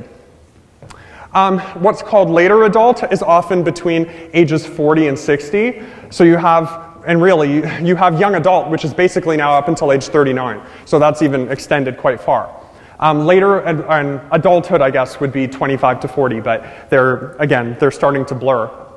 Age 40 to 60, the central concerns in people's lives are their career. So people really start to focus on having retirement savings. They have midlife crises saying, myself, I've been living under this self-image. I became an accountant and I let that drive me, but I'm realizing now that's not really me. I was just doing that because I was taught to do that. And they get, depressed about that. Empty nest syndrome. So your kids move out and you start to think, am I liberated? On the one hand I am, because I don't have all these mouths to feed and people harassing me, but now I'm lonely and I think, all this time with my kids and now they've grown up and now they're having their families and I'm just going to be this, this coot on the side or whatever. So in a lot of anger and frustration sets in. And then later adulthood and old age, identity loss. So depression spikes in old age. Middle-aged people are very happy, so that typically in the empty nest, people can get a new career, start volunteering, make new friends. But then as they're closer to death and they realize their life is ending, again, those questions of who am I? How do people see me? Are these things aligned? Have I lived the life I wanted? These things grow so large in the face of death and new generations growing. So for all of these reasons, again, old age, it's kind of a lasting point, but to end the lecture on that note, the idea of socialization, so you see George Herbert Mead, and in psychology and social psychology more generally, and sociology, what we've learned from those fields, we do focus on the early life course. But part of the environmental approach and the nurture argument, using our sociological imagination, makes us question that and say, why are we so fixated on early socialization when really we've been debating all these ideas about innateness? Like, shouldn't we be seeing this as going further? So I think the idea of re-socialization is really cool for understanding that. So re-socialization is the ability that we all have to completely change ourselves. So again, to use my stupid colloquial things, to become woke at any moment and say, I'm not going to do this, I'm going to be a different person. Now, as I discussed with the basic discussion of structure and agency, most people cannot just change themselves overnight. But we do have some mechanisms in society that make re-socialization easier, although there are not really things you'd probably want to be involved with. So Goffman was a famous sociologist who studied what he termed total institutions. So remember, individuals are not operating in a vacuum. As much as I may want to change myself, I still have a whole bunch of impulses and things that would prevent me from doing that. So I could wake up one day, I often do this actually, I could wake up and I could say, I'm going to read The Critique of Pure Reason for 12 hours today because I want to be an intellectual person. I don't want to be on Netflix, I don't want to do that. And then 2 minutes later, I'm like, on the couch, like just done. I'm like, why the hell would I read that book? And then just thinking all of that's trashed, and then it's like a cycle that goes on every weekend. And so what I could do is, I could go, this would be horrible, but I could go to what Goffman calls a total institution. So this is an institution that is designed to force people into re-socialized states. So you can think of these. So these are the core characteristic, the core commonality among these institutions is that they limit your agency. So number one is helping people who can't take care of themselves. So these are orphanages, homes for the elderly. So these are places where, your diet is prescribed, your bedtime, your waking up time, your activities. So if I really wanted to read, I would go to some sort of total institution where they're like, you're getting up at 6 in the morning and you're reading in this room for 2 hours and then you're going to tell me what you read. Now, I wouldn't volunteer to do that, but if I was forced to do that, it would probably be good for me in the long run. So number one is that. Number two, psychiatric institutions. So people who, it's similar to old age homes and orphanages, except these are for individuals that are deemed to be harmful to other people. So let's say someone that was arrested, although was seen as not being sentient or conscious at the time, someone who like ran someone over or killed someone or hit someone or something, they may be sent after a psychiatric assessment to an institution where they are kind of kept away from other people because they're seen as dangerous. And then the aim is rehabilitation. Similarly to that, prisons are designed to re-socialize people. I mean, there are debates whether prisons should be more punishment-focused, punitive-focused, or more rehabilitative. But the central idea in prison is that not only are you getting justice for people involved in the crimes that they did, or people that were hurt, but you're also re-socializing them. You're teaching them not to live a life of crime. You're teaching them to live by society's rules. You're teaching them that they'll be punished and sanctioned and tabooed and all of that. Similarly, you then have army camps and boarding schools. So those are where people can be re-socialized. So, for example, many high school students, often right after high school, go to the army, and they find that being in the army makes them very straight-laced and disciplined. They could be someone very rebellious, but then being in a boot camp, having a drill sergeant yell at them all the time, going in police training or firefighter training, all of these hardcore training things. We see that language in everyday life. Think of fitness classes now that are called fitness boot camps. The idea is to reset and override all your habits against exercise to re-socialize you. The word boot camp, even coding, so computer coding, there are coding boot camps. There's boot camps for everything, even cooking boot camps. So it's this idea of saying, you're not in control of this, we're going to learn, you're going to be 3 years old again, and we're going to be teaching you all this stuff like a sponge, and you're going to do it. And then lastly, so this is more like the one I was saying. So people often have what are called retreats to re-socialize themselves. So a retreat is more what I would do if I really wanted to read, and I've done this sort of before in dissertation retreats. So you go around with other grad students, and you rent a cabin somewhere, and you read and work on your dissertations, and you pretend you're all in the forest and being active when you're really just locked away in a room. But you're imagining you're like a monk or a nun. You're in a place of worship, and you're re-socializing yourself, saying what I'm doing is very meaningful and serene, and it's not all bound up with myself and everything.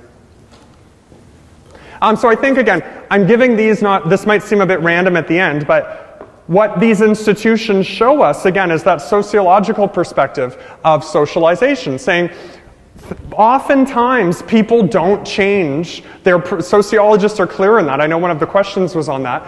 They said, people tend to have relatively stable personalities, but there are things we could do, very social things that would radically change us. If you joined the army randomly, and you actually stuck with it, that would likely change your personality, at least for a time. If you were someone that did not follow rules very well or was disruptive, if you're repeatedly kind of told, no, you can't do that, and you're seeing all these role models around you, friends that you make that are following the rules, you'll likely follow that. I know, again, personally, as someone that dropped out, the way that I developed good study habits was by imitating peers that were doing well and kind of shifting my reference, rather than idolizing my gamer friends. It was imitating other people and reframing success. And the university was kind of a total institution for me, because I would come here every day and like stay in the library and then kind of be all about that. So just before the review session and any questions, just some things to think about from this week. So in terms of the test, but also lasting sticking points. So what are the 4 principal agents of socialization? Remember, family, peers, education, and the mass media. Remember, they occur at different points in the life, although they always kind of go over. How does our view of ourselves change over the life course? So remember I mentioned there is re-socialization and socialization later in the life course, when people start to shift between kind of viewing themselves just as a self, so like a little kid, I want what I want, and then, you know, playing soccer, learning games, learning you're part of a community, getting that self-image. Thinking about what re-socialization is. Again, personalities are relatively stable, but we can and often do transform ourselves. There's a lot of transformation stories, people that undergo a lot of weight loss or whatever it is. We can change ourselves. And then thinking of total institutions, part of its applicability, I know some students wrote about residential schools, so you can think of the residential school as a kind of total institution where people were forced into re-socialization. So again, the customs, the mores, the folkways of Indigenous Canadians were really, you know, squandered by these schools and kind of tried to be weeded out of these individuals through a re-socialization process. So these things can be used for very negative reasons as well. Okay, so just because I want you to be all fresh, we'll take just a 2-minute break while I get my slides prepared, and then we'll have our review session. And if anyone wants, I have Halloween candy.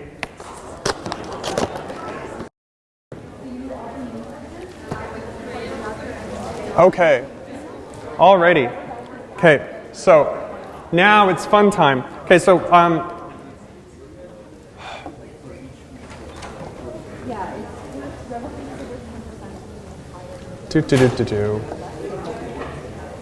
So I'll just open up a couple things.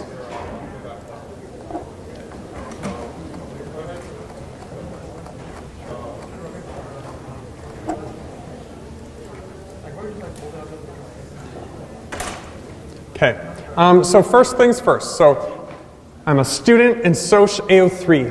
I'm gonna make this really interactive by going into the student view mode. So I'm a student view, except I'm a super student, so I can see both lectures. But anyway, so I'm a student. I'm going to go in my modules, because it's test time. I want to nail this. So I go in tests and exams, and then I see I have a study guide, a multiple choice study tips, multiple choice tips, and a test writing document. So I have tips there that the professor posted. And then I have the syllabus, and I know that I'm responsible on this test for everything up to test 1. So that's all of the lectures and all of the textbook chapters up to chapter 6. So you're responsible for all of it. The multiple choice questions, you've done so many of them, hundreds, on Revel. Those are honestly very good preparation for the test. Obviously the test is going to be harder because you don't have the book in front of you. So as Jen was saying, you know, part of my reason for including, and many professors using things like Revel, is constantly testing yourself is the best way to learn. I know that firsthand, just even in grad school. I'm always testing myself, trying to think, even just, you know, you get better at it over time. So it's just asking yourself questions, thinking about things. That active learning, it sounds cliche, but it's really the best way to learn things. Oftentimes you could read things all day, and then when you ask yourself a question, you say, oh, I actually don't know the specifics of this. I have like a vague impression. So the Revel quizzes are designed to keep you actively focused on the material. But you still have to study because those are asking you questions right after you read a module, right? So it's very fresh in your mind. But it is attuning you to how I will be asking questions. All of my questions, I tried to make them in a way similar to the textbook. But again, it's inherently going to be more difficult because I'm testing you on multiple weeks, not just one module that you just read. So in terms of studying, so I'll give you some of those tips. Then I will give you 4 kind of practice questions that we'll go through, and then I will just briefly go over some of the key themes to know from the weeks ahead. And so just as you're listening to these notes, in the final slide, it's already posted the format of the test. So it's 45 multiple choice questions, 8 short answer questions, and 1 bonus question worth half a mark. And the short answers are not super long. You'll see, so it's a printed page with 4 short answers on one page, 4 short answers on the other, and you answer in the space provided. So like a short paragraph for each short answer, so not super long. And then the multiple choice, like the Revel tests, are A, B, C, and D choices. So no E. I usually like to do E, but they didn't do E. Okay, so study session time initiate. Okay, so now that I'm not gonna lecture you so much on time management and twiddling around and all of that. But I do that too. It's like, oh, I've studied for a little bit, I'm going to reward myself. But hopefully, you'll find this fun. I want to try to make this enjoyable for everyone. I'm taking photos of it. So yeah, because I'm not posting these memes online because I don't want to be known as someone that uses memes. Okay, so multiple choice study tips. So this is a whole bunch of stuff, but you can read it on your own also. So in terms of studying, again. When you're looking at the test, so this is for the actual test-taking strategy. Now, it's always a fine line. I mean, I'm never going to purposely try to be tricky. I know when I look up reviews of professors, the one thing you never want to be in the student's mind is tricky and writing and trying to be out there trying to trick students on word choices. Now, I'm not trying to do that at all, but that said, you have to read the questions very carefully. Historically, just as being a TA for 6 years and a prof for 2 years, I see many students that are of high ability get caught up because they overthink the questions. Sometimes a question's quite obvious and it's saying something that's so obvious you think, no, this is university, it has to be harder than that.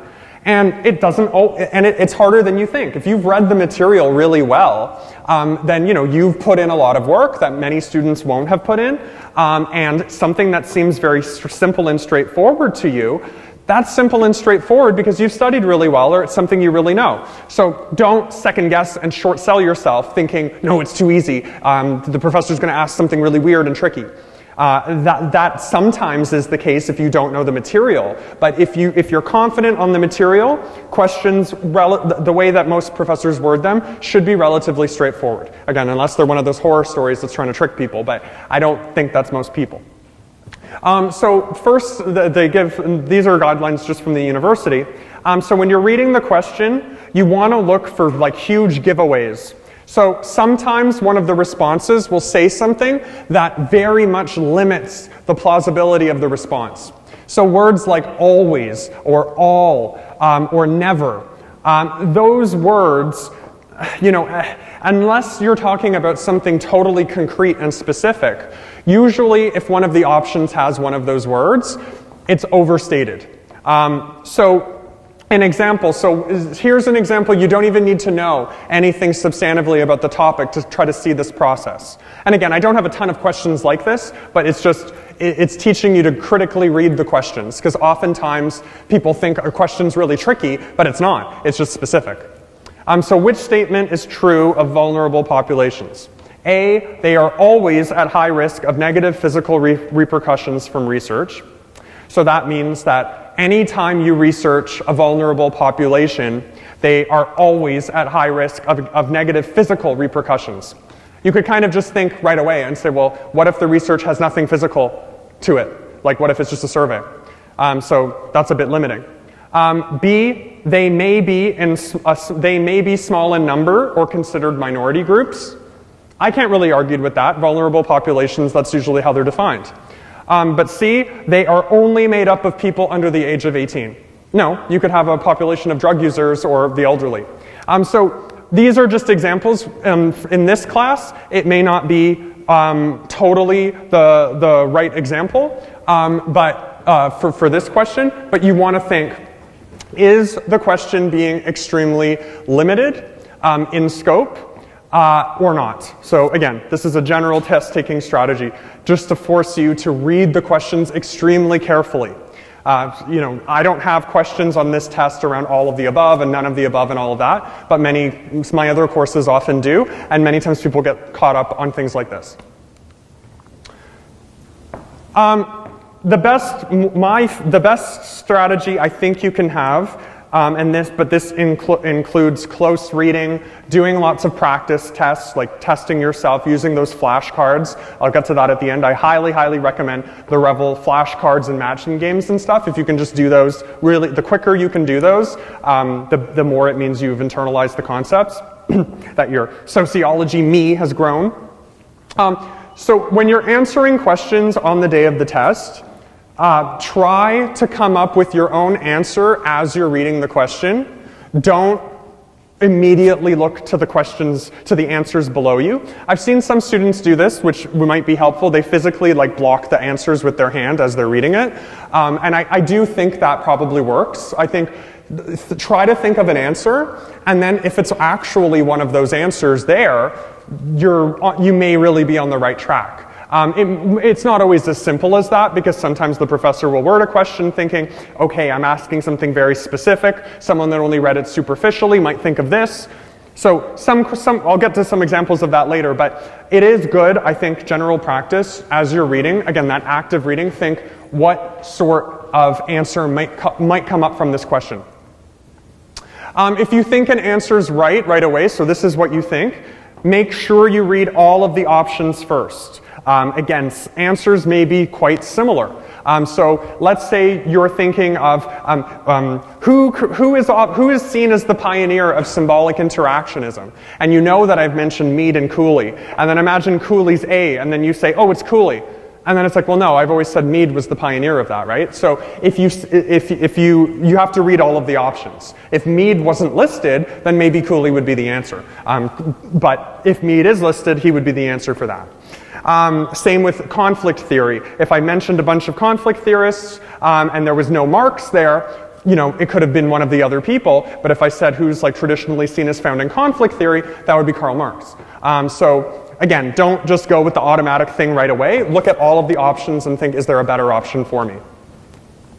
And the one benefit of multiple choice tests, so students, they are difficult because they're forced choice. You don't get any part marks or anything, but you can always guess. So my strategy in taking multiple choice tests is I put a little star next to a question that I don't know yet, that I don't know the answer to. I answer all the other questions, and then I come back to that at the end. There's no penalty for guessing, you just don't get the right mark. But you don't get negative points taken away from you for getting it wrong or anything. You just don't get the points for getting it right. So I won't go through all these myths things, but these are just good slides to go through later on. Just in terms of what Jen was saying too, there's increasing research showing that practicing, doing study tests, doing practice tests, taking active notes. So my study strategy in undergrad and grad school was always to do what Jen said. So I always tried to condense what I read into short versions. So let's say, for example, what I would do if I was a student in this class, after I read a chapter and attended a lecture, I would try to write a one-page summary of the chapter that I read. And it's like a single space, 20, 30-line page. I would say, what are the key concepts that Lawrence talked about, and what was talked about in the textbook. I would try to get that down as short as possible, and be able to expand on it mentally. So to think, really, what was week 2 about? What is the sociological imagination? What was the week on culture about? What are norms? Oh, how do you break them up? What are sanctions? What are taboos? What is culture more generally? Why is it taught to sociologists? What theories link to that? You want to be able to concept map every week out. And the best way to do that, I would say, would be to work in half-hour chunks. So if you did, half hour a day for this, like a couple times a day, that would be much better than, as Jen said, doing 8 hours in one day, because you want these things to kind of distill in your mind. Here's a study guide. Again, I won't go super in-depth on these things because you can read them on your own, but just I want to frame up why you should read them. This was by a former student from another professor from another intro class. Again, this is my first big intro class, so I don't have former students. And I never had anyone nice enough to make a study guide for one of my other classes that they shared with me. So these are general rules for taking good notes. So use short forms to help quickly transcribe lectures. So things like SES for socioeconomic status. Jen also mentioned that med students were doing that. Retype your notes following lectures, so you want to rewrite them again. It sounds like a lot of work, but doing it, you're forcing yourself to think of it and re-engage with things. Color coordinating is good too. Here's an example. So I really like this example a lot. So you want to scaffold out or build up the notes that you create. So they give in the document that I've uploaded, they talk about Weber and power, which we don't discuss yet. So this was that'll come up for the final exam. So don't. If in any of my notes we talk about concepts we haven't talked about yet, obviously you don't have to study those. These are just examples from other courses. So when studying concepts is useful. Oh, the font got all messed up on the PowerPoint. So social facts, as defined by Durkheim, are acting, thinking, cultural norms external to the individual. Then the student tries to expand on that. So social facts are acting, thinking, and cultural norms external to the individual. Why is this important? Remember, sociology grew out of a critique of psychology. So Durkheim believed sociology was different from other sciences because of social facts, which allowed for empirical observation and thus sociology to be seen as a science. So this is great. This is I definitely think students should be reading all of the concepts. Think, what is the standard definition in the textbook? But go a level beyond. Why is this significant? So what did Lawrence say about this in class? What did the textbook say about this significance? If you know both of those things, you're way ahead of the pack. The hypothetical pack anyway. So here are some examples of some multiple choice questions, because I know all of these tips are kind of abstract. Okay, so just to put us all, I should have it on that nice, I should have done that in the break. I should have put it on that Mentimeter site. So sample multiple choice question. Durkheim drew connections between rising suicide rates and low levels of what? Of rising suicide rates and self-esteem, religious affiliation, social integration, or violence. So who thinks that it's A? Show of hands. Who thinks it's B? Show of hands. Who thinks it's C? Show of hands. Who thinks it's D? Show of hands. Okay, so the correct answer is C. So remember, and this is a tricky one, it's tricky, but multiple choice, you have to pick the best answer. So I know for those of you, many put up religion, you think, but he studied those Protestants, and that's religion. But what was the theory behind that? It was that, remember, he's a functionalist. Always bring it one level higher. He's a functionalist. He's saying if institutions are out of sync in society, people might suffer from anomie, a feeling of normlessness, or fatalism, or he had these different typologies. It's not limited to religion. He focused mostly on religion at that time, but then he started studying a whole bunch of other things. So look at the wording of the question. Durkheim drew connections between rising suicide rates and low levels of, yes, religious affiliation with some people, but no, because in fatalistic suicide, people were too religious, right? So that even was wrong on that level.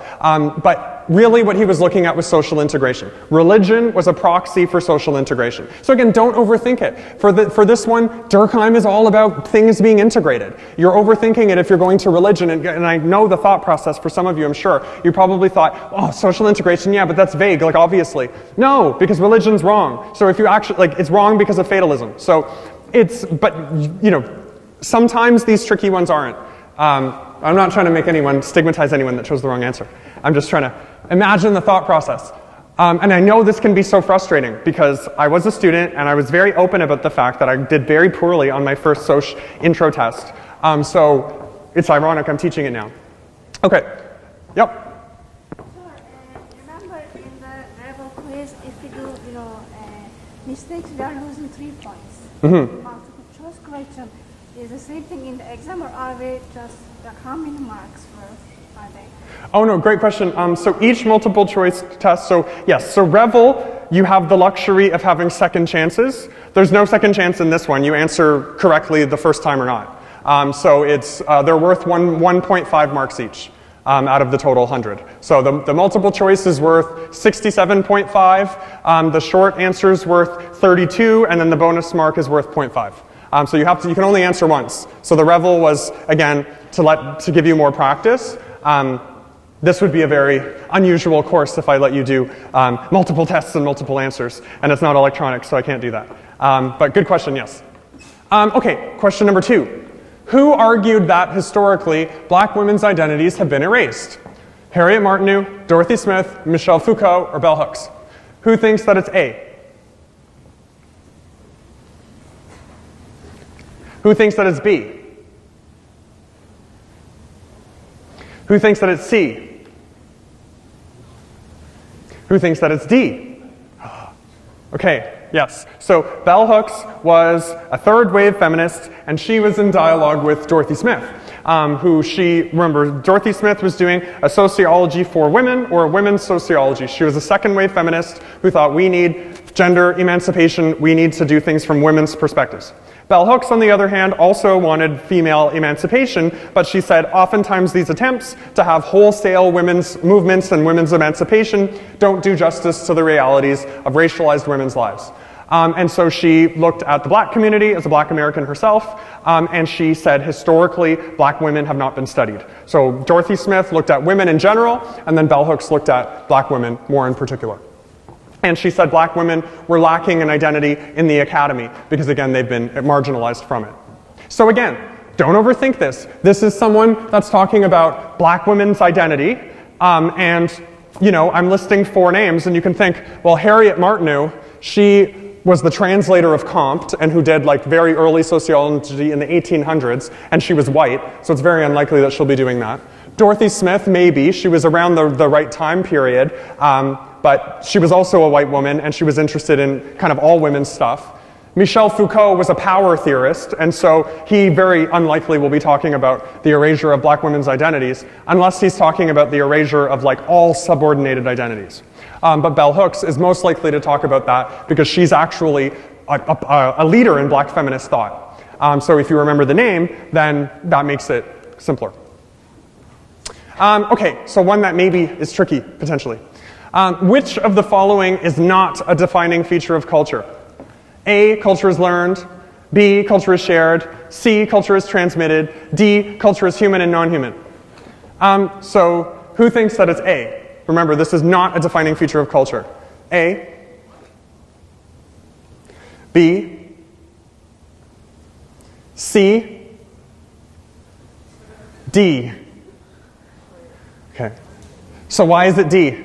You're right, but I'm not trying to gaslight you. Why is D wrong? Or whatever. Yep. Because culture can't be non-human. Exactly. So the whole thing we're learning is that culture is our human creation. So again, this is good. So this is an example of not overthinking. Because I was thinking maybe someone would say, well, no, maybe it's, if you didn't remember the learned, shared, or transmitted, you might say, well, he has learned, or he has shared and transmitted, so maybe one of those is wrong. But no, it's not non-human. It's human. Okay. The 4th one I deleted. I'll do it right now. Interactive. 4th one. Let me see. But you're getting the idea of it. I tried to do ones of varying difficulty. Okay. I don't know. I always make things too easy or too hard. A hard one. Let's... Power... Okay. Wait.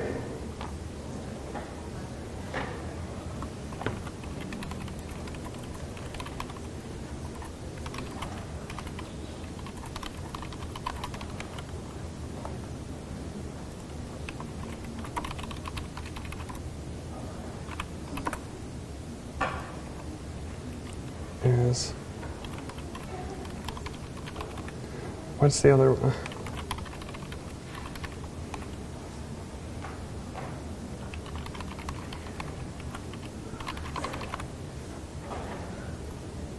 To Dirk, I don't even know what I'm doing.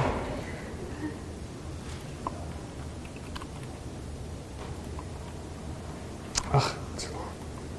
Jeez. Laziness and action. Okay, to Durkheim, suicide as a result of lack of norms is fatalistic, altruistic, normalist, or anomic. So A, fatalistic. B, altruistic. C, normalist. D, anomic.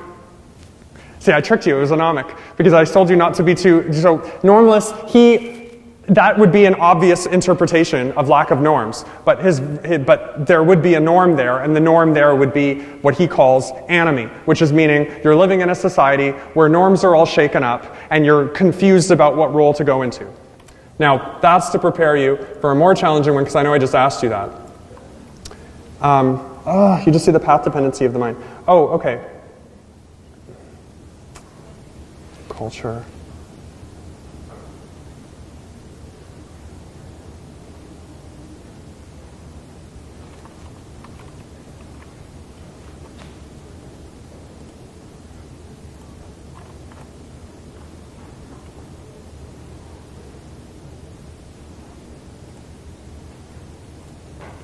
Oh, I see.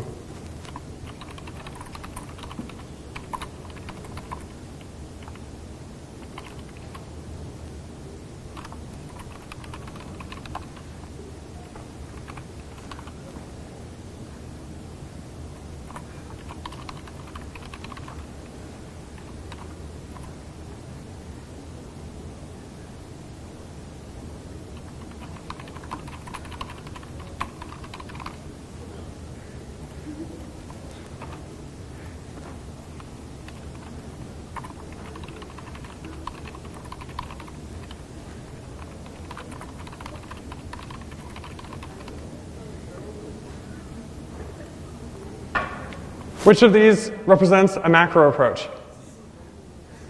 A, B, D, C. So I can't come up with C. Okay, I can't come up with anything hard right now. Those are all on the test. But it's good. These ones are... Okay.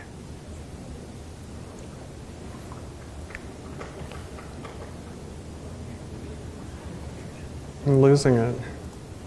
Okay, wait. Oh.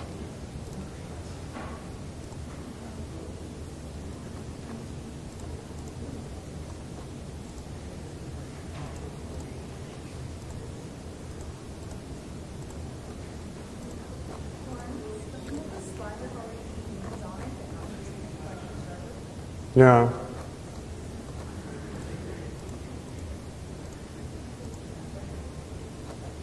Okay.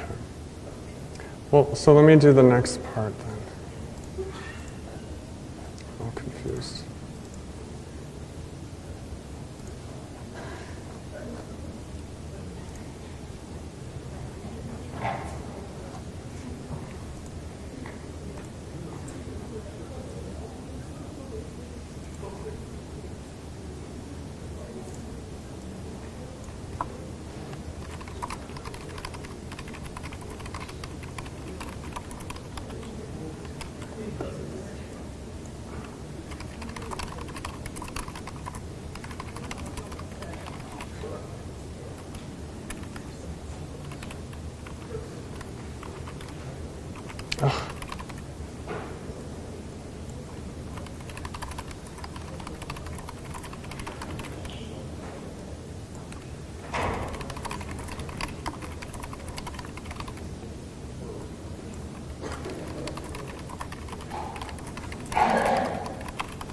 Okay. The sociological imagination is A, seeing things from someone else's perspective, B, seeing the strange as familiar, C, seeing the familiar as strange, D, seeing the general and the particular. Okay, so who thinks it's A? Who thinks it's B? Who thinks it's C? Who thinks it's D? It's closest to D. So remember, seeing the familiar as strange is Peter Berger. So that's not the sociological imagination. That's more when he wrote The Social Construction of Reality. The sociological imagination, remember C. Wright Mills, was saying, I'm going to look at the particular and see general themes in it. So remember the personalization of social problems. So he remember riding on his motorcycle, seeing people as cheerful robots, and so he said, this is drawing out general themes from particular experiences. So this was more a test of seeing, are you distinguishing key concepts that are similar?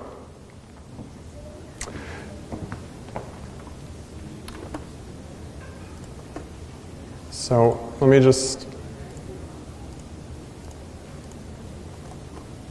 And again, they likely will not be as tricky as that. I just kept, as I told you, I can only find ones that are right on the moment, ones that are way too easy or ones that are tricky.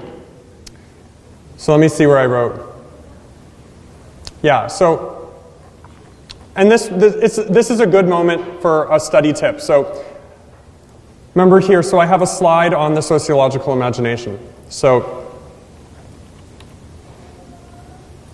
remember, sociology, the systematic study of human groups. Sociological imagination, the ability to understand the dynamic relationship between individual lives and the larger society.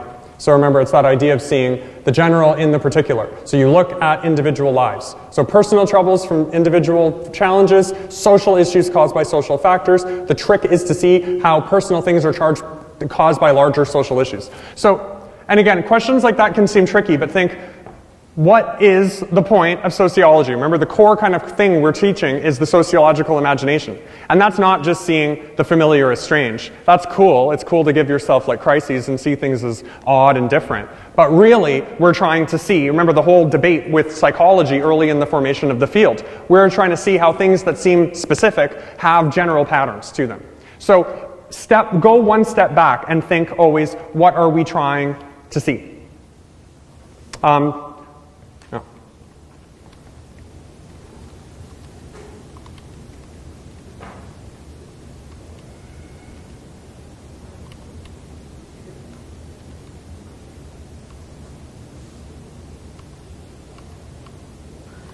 Sorry. I just want to make sure my definition matches the textbook. I'm getting self-doubt now, because every time I do this, I get self-doubt. I'll just go with what the textbook says, but I'm hoping I'm right.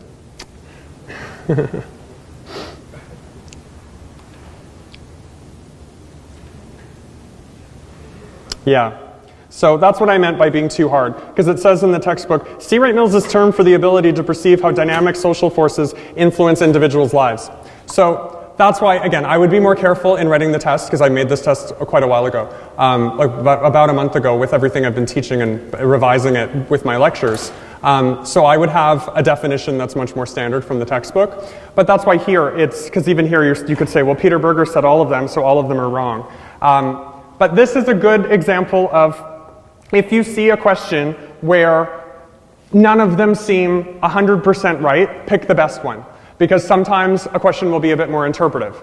But for this one, again, what I think of as the sociological imagination for C. Wright Mills, and that's where the lectures come in handy. Again, I would give one with the definition from the textbook. That's my human error for forgetting how they have him define it, because I remember it more as seeing the general and the particular, and that's how I teach it.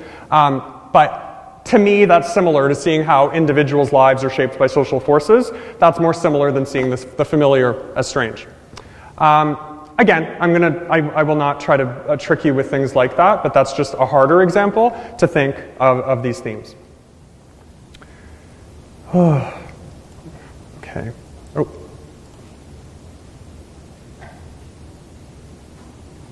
Oh, there I am. Okay. That said, again, obviously everyone here is doing really well on those questions that I asked. I would highly recommend, so most of the questions, everything I've been teaching to, I haven't been trying to overload you with a whole bunch of other things. I go a lot into details of my own experiences and things, and a couple little questions will maybe be related to that, but it'll definitely from course content, from the textbook, nothing particular that I said here. Everything I try to say in lecture is to just help clarify and add more significance to the things in the textbook. And again, if there are questions, so I'm actually happy that that snafu happened of me defining something slightly different from the textbook. I may do that in some questions. I most likely will not, because most of them I look at the kind of questions Pearson provides, and I try to make ones that are slightly more challenging, some that are easier depending on the content. Again, I am teaching the textbook my way, not just literally verbatim teaching the textbook, but that said, I will not say anything that contradicts the textbook, and if afterwards there's a couple questions where I did that, then I'll change the answer and give people marks. But that said, so I do think the best strategy I would do as a student is to play those flashcard games. I did make them with that in mind. Some will not be totally direct and will involve more interpretation. The card and matching games, I think, are a real hoot. I don't know if anyone's played them yet. Show of hands, has anyone played the matching games or card games? Okay, so no one's playing the card games except for a few people, that's good. And people aren't reviewing the online lectures. So you're a little bit late in terms of the online lectures because they vanish into the ether after 3 weeks. But we do still have recent ones. So if you look on the web option, I won't play them now, don't worry, I won't traumatize anyone. But we have lectures 5 and 6, and then we'll have today. So you can look at the study session. I know many people will be looking at this one. But you know, you get to see it here, and maybe have like a celebrity moment.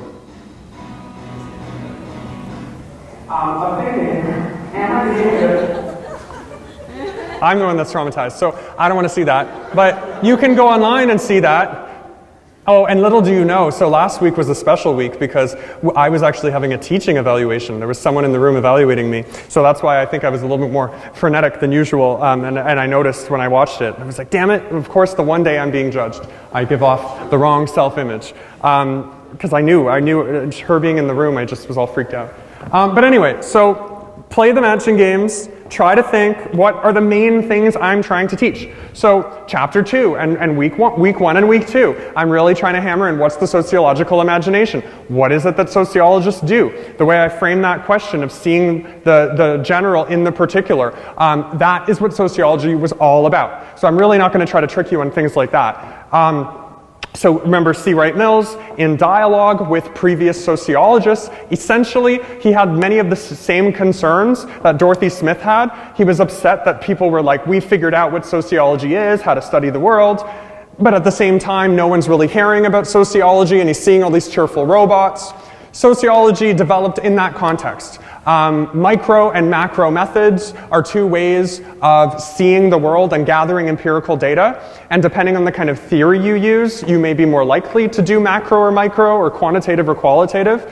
So remember we talked about functionalist theorists and conflict theorists as really opening the door for macro and quantitative sociology. Durkheim did a quantitative study.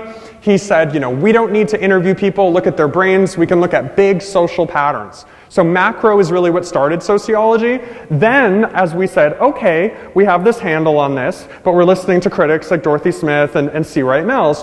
We then say, okay, we need to get more micro. We need to start criticizing our theories. We need to talk to people more. We need to do more observation and get more fine-grained. So macro was key for setting up the field.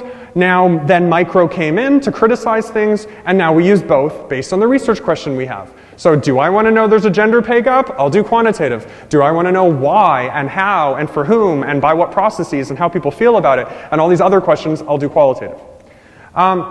In terms of research methods, again, know what the different methods are, whether they fit quantitative or qualitative, the kinds of research questions they're well suited to. Again, qualitative is typically questions of process. They're more murky questions.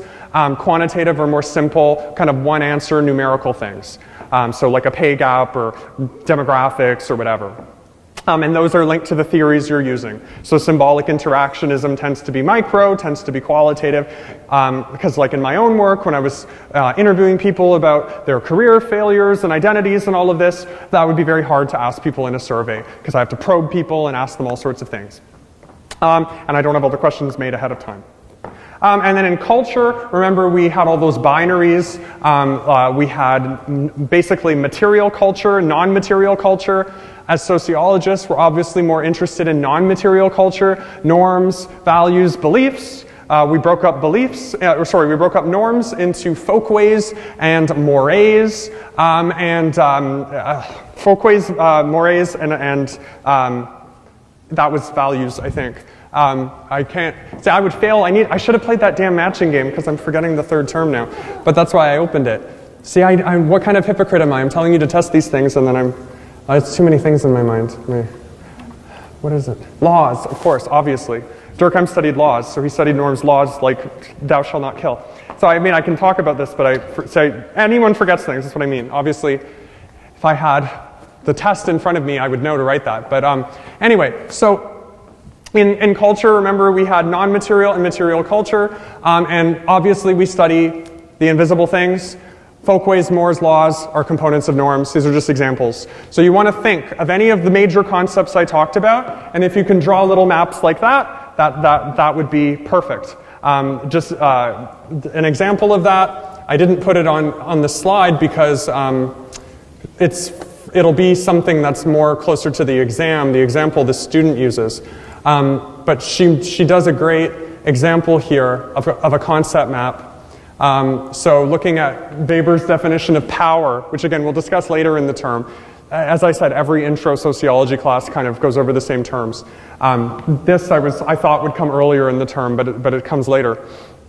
So they define power for Weber, they look at how it manifests, and then they draw like a little concept map. So power, so imagine you could have like norms for Durkheim, and then or for a sociologist, and how norms become folkways, mores, laws, and you could draw examples. Like you just want to have fun with these things, draw concept maps. The idea is just to keep thinking about this. Now I know it's again also hypocritical. I'm making it seem like you have to live and breathe for this course. But you know, I think there's a happy medium of studying and reflecting. And you know, I don't know the perfect strategy for everyone, but I would say if you can try to keep all of your courses on your radar, particularly in the week or two ahead of a test, then you'll be good. The cramming the day before is just really not good. Be able to sleep on these, and then you'll just remember them years later. So lastly, symbolic interaction is so don't let that be you. Don't have fun. Be in the moment. You know, when you see your friends outside but you still have exams. Try to have fun with studying. Again, that's why they're hokey, I know, but the matching games and the flashcards. And I did remember that one activity I had you do. Hopefully you still have your study buddy and you can play card games with them. You know, who needs to play Pokemon Go or whatever when you have Revel flashcards? But so important information. So for next week, okay, so for everyone in the Monday section, so hopefully you're all enrolled in this section, your test will be in this room. If you're registered with accessibility or you're registered for a makeup, that's different. Those will be determined otherwise. Accessibility students, that will be determined by accessibility services, and the makeup will be determined by Jason, your lead TA later. So please arrive in this classroom by 5 p.m. There's no one will be in here because we have the room from 5 p.m. normally, or until 5 p.m. So you can probably come a bit early if you want. I will be floating between both rooms, so if you have questions, I'll try to have the more senior TAs kind of leading each one. So Jason and Anson, because they've TA'd this several times. So please arrive for 5. The test does start at 5:10 and ends at 6:50. Again, I'm not sure why it was scheduled till 6:50, but it just was. So 5 till 6:50. The test, as I said, is 45 multiple choice, 8 short answer questions. All of this will make sense when you see it. But just show of hands, have any of you put up your hand if you've written a test on a Scantron sheet yet? Okay, so most of you have by now. So you know how that works, but we'll go over it on the day. So this test, the one thing that's unique, we're not giving any test booklets. So you will just have like a 10-page test. It'll have multiple choice on the first 8 pages. Then the last 2 pages has 8 short answer questions on the bonus question and answer in the space provided. So no writing on the backs or anything. You'll have space to write each question. So that's to limit the amount that everyone writes, because we're not expecting super long answers. And just because there's so many of you, having multiple booklets and everything would be not easy.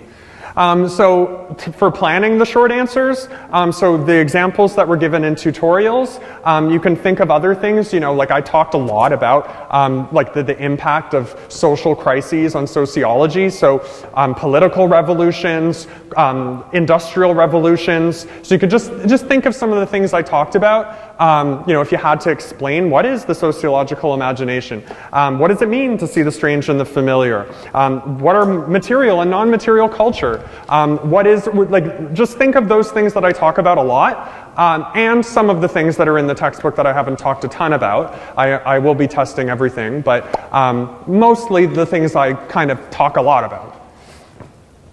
So for next week, so I want everyone to be devoted to this test for that time. So there's no lectures or tutorials next week. I will not be having office hours on Tuesday because the test is on Monday for both classes. But on Monday, I will have office hours from noon until 3 p.m.